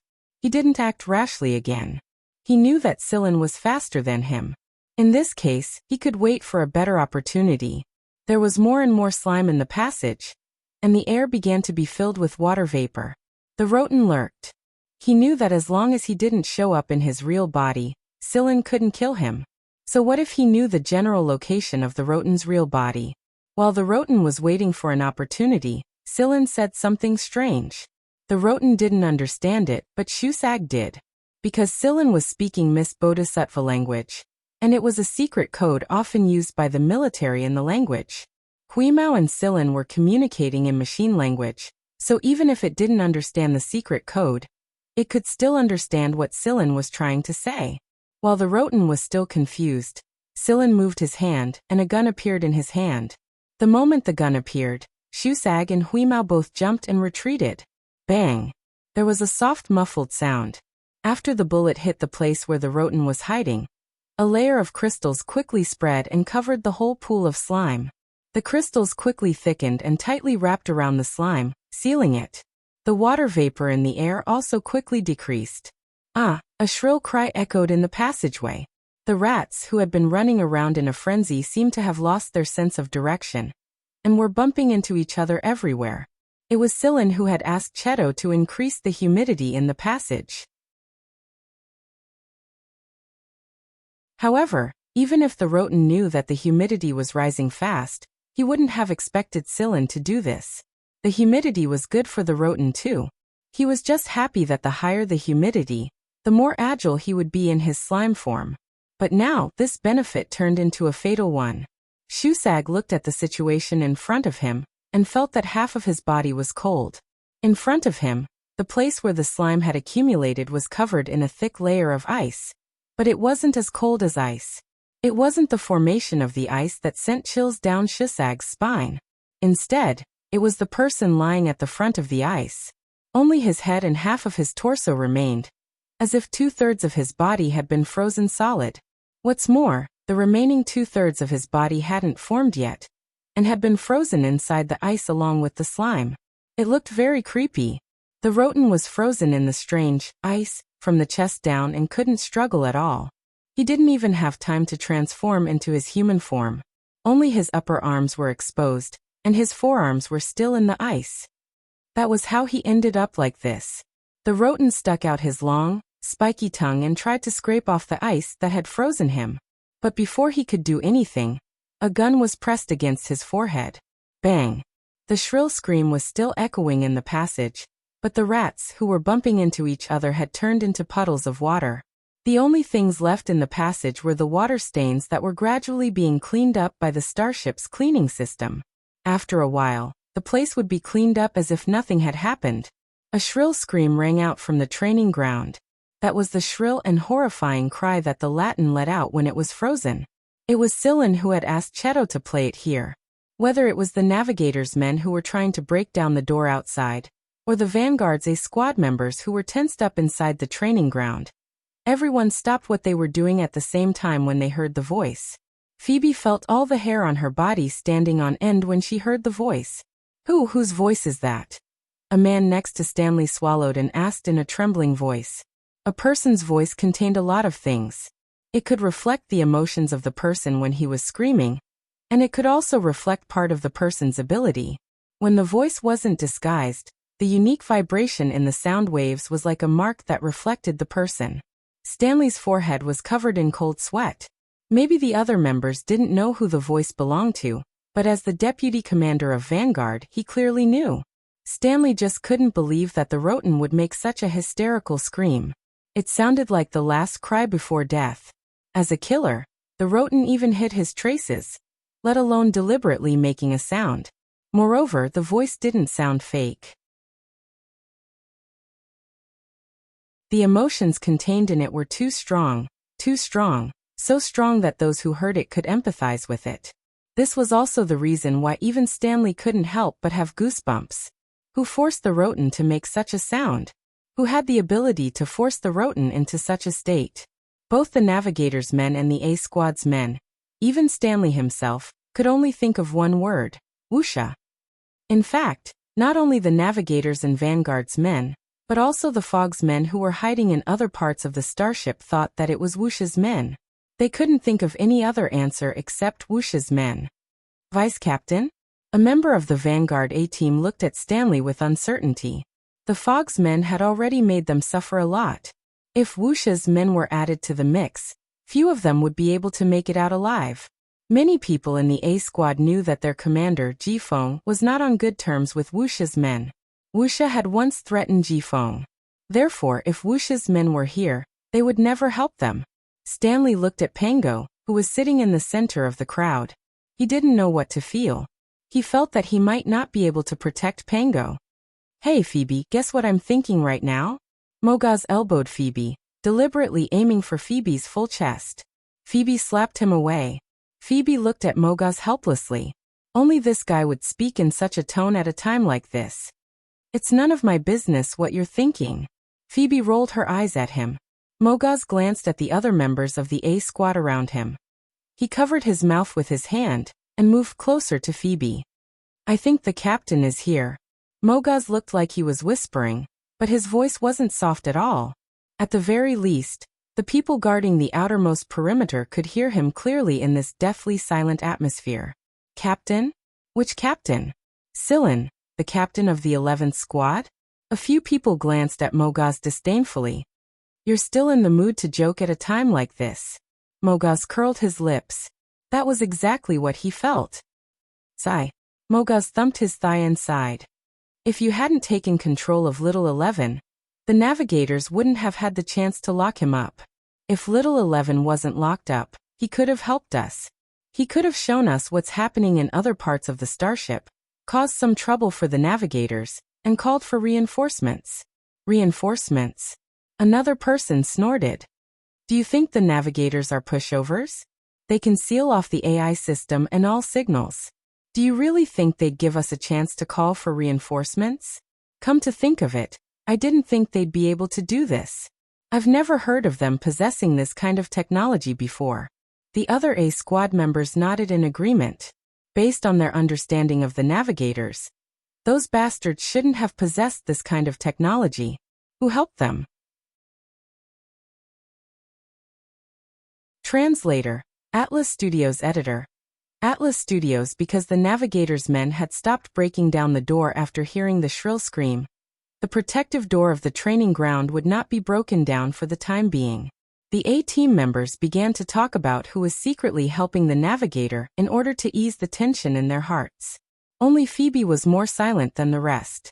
They knew that the reinforcements Mogaz was referring to weren't just the people outside the starship.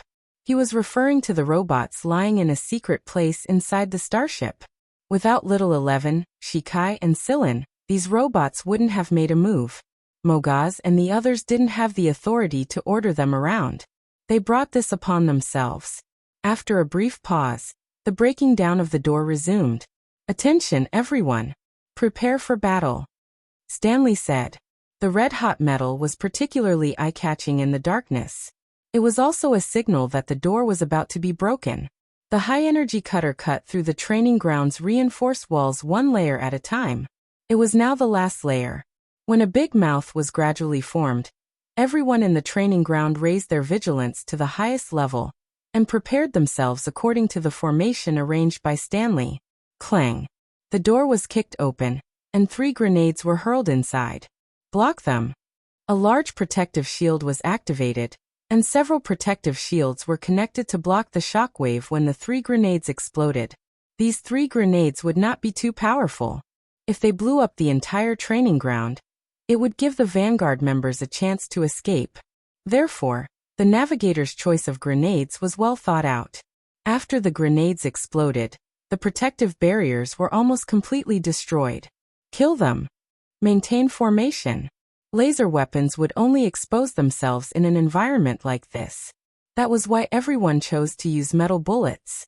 However, there shouldn't be any light, but after the 2 sides fired, they found that the bullets created spots of light in the middle of the 2 sides. It was as if there was a transparent energy barrier in the middle. Click, click, click. The lights in the training ground came on. Gurgle.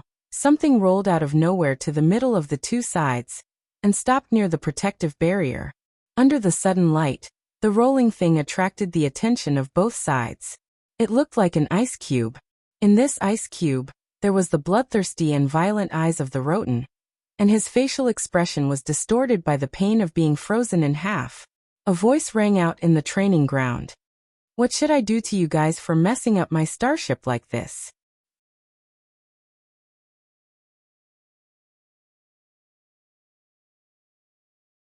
Chapter 391. The voice came from speakers in all directions of the training ground. From the moment the protective shield appeared, everyone knew that something had gone beyond their expectations. The training ground must have been equipped with a protective shield, but after the navigators people shut down the starship's system control, the Vanguard people trapped inside could not open the shield, and the distress signal could not be sent out.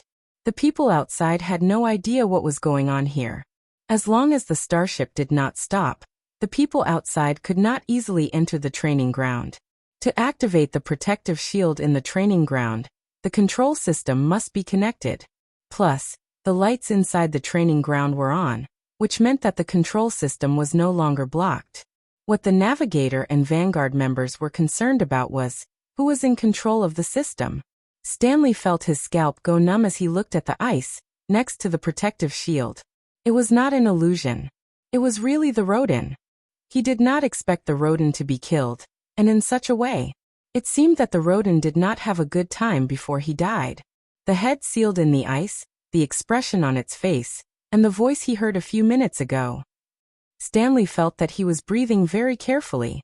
Was it really Wuxia's people who were able to kill the Roten? But if it was Wuxia's people, why did they have to raise the protective shield to protect themselves and the others? Stanley knew the Roten, and so did several people on the A-team. Many people on the Navigator's side also recognized the Roten's face. Because of this, the atmosphere suddenly became strange. The room was bright, but it felt even darker and more dangerous than before. What was lurking around here? Drip. A drop of blood fell on the floor and bloomed. Everyone raised their heads and looked up. The height of the training ground was about 30 meters, and on the wall at a place 20 meters above the ground, a person was standing steadily on a metal pole used for climbing training. When did this person appear? No one noticed it at all. It was completely silent. If it were not for the sound of liquid dripping in this strange silence, no one would have noticed the person standing there. This person was wearing armor, which Mogaz and the others were very familiar with. This was the armor unique to the members of the 11th team. However, the sound of liquid dripping did not come from this person. Instead, it came from the person in his hand who was no longer breathing. Tires. Stanley recognized the man whose chest had been pierced and whose blood was dripping from the wound. Tires was also a member of the Fog. He was known as Swiftblade Tires. His blade was shaped like a tear, and it was extremely fast. Many of his victims didn't even have time to react before they lost their senses. Like the Roten, Tires had caused a lot of trouble for the A-team not long ago and caused them heavy losses. But now, this killer with the swift knife tires was being held in his hand like garbage. His face was deformed, his chest caved in, and many bones were broken. First, it was Rodden's head, then Swift Blade Tires. The two fog killers were slaughtered one after another. Even the navigators, who thought they were well prepared, felt that things had gone beyond their expectations. In contrast to Stanley and Navigator's worry and anxiety, Mogaz and the others were much more relaxed. At the very least, the people who came were on his side, and not Wuxia or other enemies. Captain, Mogaz jumped for joy. It really is you guys. Phoebe and the others were also overjoyed, but they didn't jump to their feet like Mogaz. Mogaz was so excited that he felt like he was the one who had killed 2 MIST members in a row. He was so happy that he couldn't care less about Stanley's glare and giggled to himself. Stanley's eyebrows twitched. He ignored Mogaz and turned his attention to the man perched on the metal pole. Sillin? Stanley asked. The voice that came from the speaker just now belonged to Sillin. However, Stanley's mood was completely different now. Why did Sillin appear at this time? How did he get in? The man perched on the metal pole didn't say anything. He loosened his grip and tossed Tires to the ground. Tires, who was in free fall, smashed into the hard floor of the training ground with a bang. Everyone in the training ground tensed up with this sound, and their hearts trembled. Someone on Navigator's side quickly pulled out a gun and fired at them the moment he let go of Tires. Over there was no protective barrier. The barrier only surrounded the center of the training ground in a cylindrical shape. The man perched on the metal pole was outside the barrier.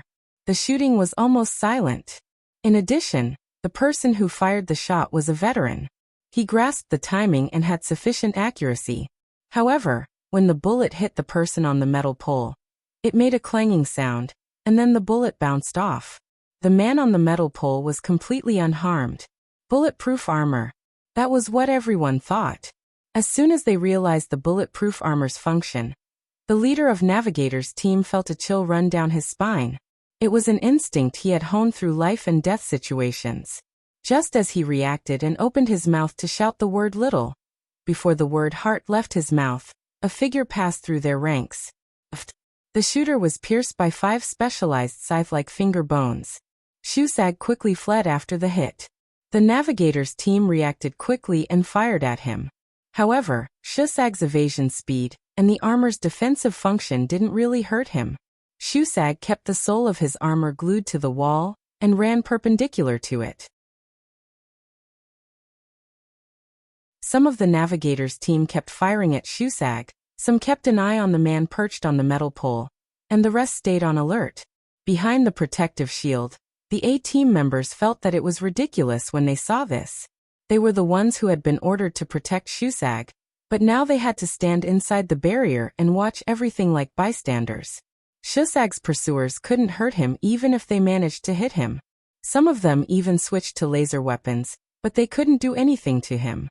The armored Shusag was nimbly dodging around the battlefield. Wait! The leader of Navigator's team gestured. He sensed something was wrong.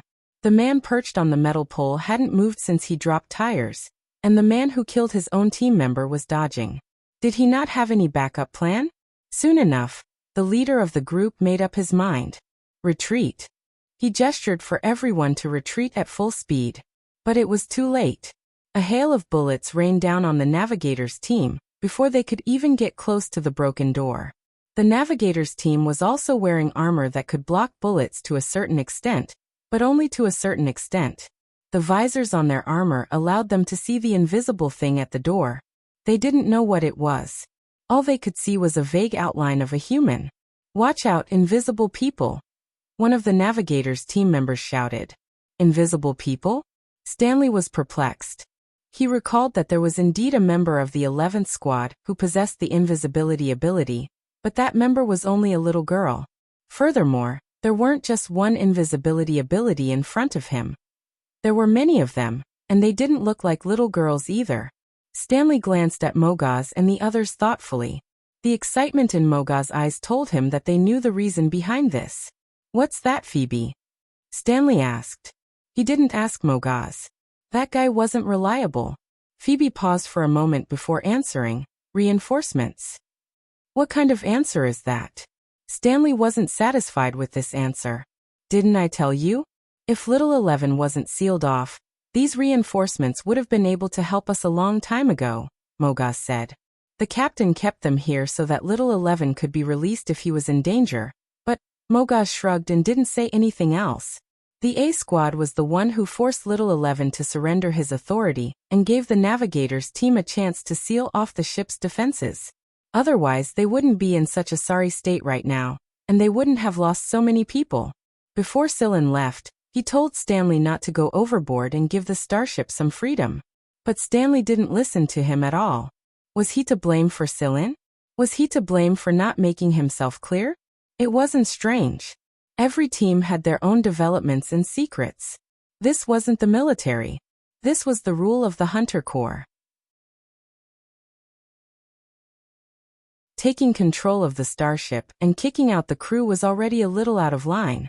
They only had themselves to blame for this.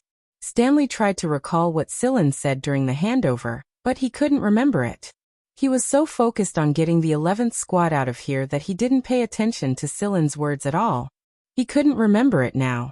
I think Sillin said something else. Stanley was in a dilemma. On the other side of the shield, the navigators' men were being suppressed. Not only did they have to fight with the invisible people, but they also had to pay attention to their close-range attacks. The invisible people moved very fast like well-trained soldiers. Their attacks were fatal, but they didn't have a murderous aura. Quite a few of their members had already been killed. Seal off the control system again, the leader ordered. No, we can't seal it off, a man holding an elliptical device shouted. He didn't know what was going on. The device clearly said that the starship system had been sealed off, but someone was clearly still controlling it. Screech, the leader of the navigators, slashed an invisible man in half. As soon as they clashed, they realized that these invisible men were not afraid of bullets. The threat of bullets to these invisible men was limited. Therefore, when it came to close combat, they would just use lightsabers or other cold weapons. The invisible man that was split in half revealed his physical body, but what shocked everyone was that what was revealed from the cross-section of the severed body was not the flesh of a human, but machinery. They're robots. Fuck, why are there robots here? Why were there so many robots here? Also, why were their movements and combat techniques so similar to humans? Were they from the Robert family? Everyone thought of the Robert family immediately. Mogaz grew even more smug when he saw everyone's reaction. Phoebe curled her lips in annoyance. But to be honest, this did give her a sense of pride. The Robert family wasn't the only ones with robots like this. Wuxia wasn't the only ones who could fight against the mist, and the A squad wasn't the only ones who could do great things. The 11th squad can do it all the same. The robots were enough of a headache for the navigators, but what happened next was even more frustrating. The gravitational field was suddenly deactivated. Without the sudden loss of gravity, the navigators didn't even have time to react before 7 of them were killed by the flying robots. It looked like a one-sided massacre. The navigators tried to break out of the encirclement, but when they finally did, they were smashed into the wall and flattened to a pulp. A giant door god stood guard at the entrance. Shueqio's body swelled several times in size after his transformation. His fleshy hands were as hard as steel, and his reflexes were quick and agile. He killed a person with a single slap. Even if he didn't die, he wasn't far from it. Snowball was responsible for taking care of these people who broke out of the encirclement. However, Sillin also told him that if the other party used grenades or other artillery weapons, he could just dodge and let these people escape. There were robots in charge of cleaning up other parts of the starship anyway. Shueqio was responsible for taking care of the escapees while Mogaz was yelling at the other side of the barrier. Come on, Shueqio. Kill that bastard. There's one on the left. Watch out for grenades. Behind. 2 of them have escaped. Veins popped out on Stanley's forehead. He wanted nothing more than to tape Mogaz's mouth shut. Just as Stanley was about to lose his temper, Mogaz suddenly stopped and muttered, "That's weird. Why isn't Mr. Cat here?" Phoebe and the others were curious as well. Given the cat's personality, it wouldn't miss out on a chance to vent its anger and show off.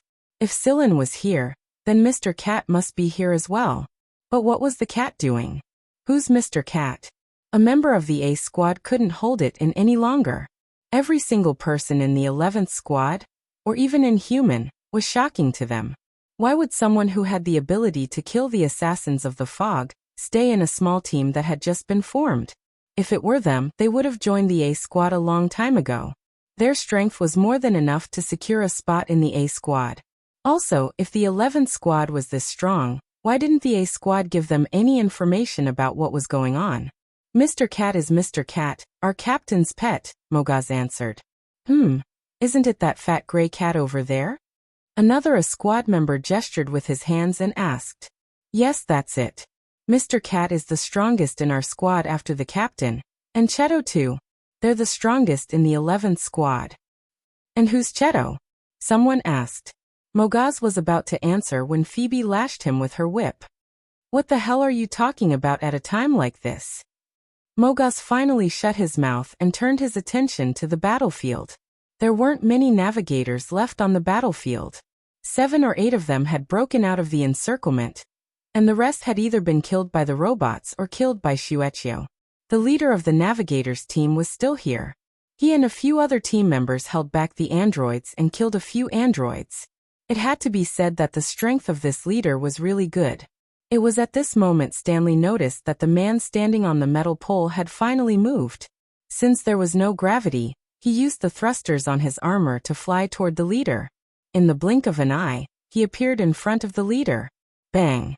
The leader only had enough time to block the punch with his sword, but he was knocked back by the force of the blow. He might have been sent flying if his armor wasn't holding him in place. A fist-shaped dent had appeared on the sword that blocked the punch. It couldn't withstand a second attack. The remaining 3 navigators wanted to help, but before they could turn around, one of them felt a chill in his chest. He had been pierced. Shusag flung the dead navigator aside, and went on to finish off the remaining 2. Crack. Crack. Bang. The leader of the navigators was pinned against the wall by Cheto's neck. Both of his arms were broken, and several of his ribs were broken. Crack. The sound of bones breaking entered the battlefield again. The leader's neck had been broken. The moment the leader breathed his last, the person who was strangling him quickly retreated. Boom, the place had exploded. In fact, the leader wanted to detonate another bomb, which was placed near the energy cabin. As long as the leader gave the order or his own heartbeat stopped, the bomb would be detonated and the entire starship would be blown up. However, when he was grabbed by the neck and knew that he would not be able to live for long, he gave the order to detonate the bomb, but he did not find any movement. He didn't have time to react. The hands around his neck were already pressing down on him. A heartbeat stop was the only way to detonate the small bomb. Even so, the explosion shook the entire training ground like crazy. If it weren't for the protective barrier around the training ground, Mogaz and the others would have been caught in it already. Shusag and Shueqiu had flown away and found cover before the explosion happened, so they weren't hurt at all. Hey Captain, are you alright? Mogaz shouted at the messy training ground. Everyone turned to look at him as well. Not even armor could protect them from a bomb of this magnitude at such a close distance. The gravity system had been reactivated, and the smoke and dust from the explosion was slowly dissipating. A man walked out of the smoke and dust and grew clearer and clearer as Mogaz shouted. As the figure walked out, everyone saw the electric light flashing on the figure's body. Mogaz's mouth fell open. Cheto. Where was Sillin? If this man was Cheto, then where was Sillin? You're tuning in to the Li Mei's Wuxia Whispers YouTube channel. We're so grateful for your support, and don't forget to subscribe to join us on this incredible journey through captivating stories. Your generosity through donations truly makes a world of difference, as it's the primary source of revenue that allows me to expand and enhance this channel for you. Thank you from the bottom of my heart for being a part of this adventure.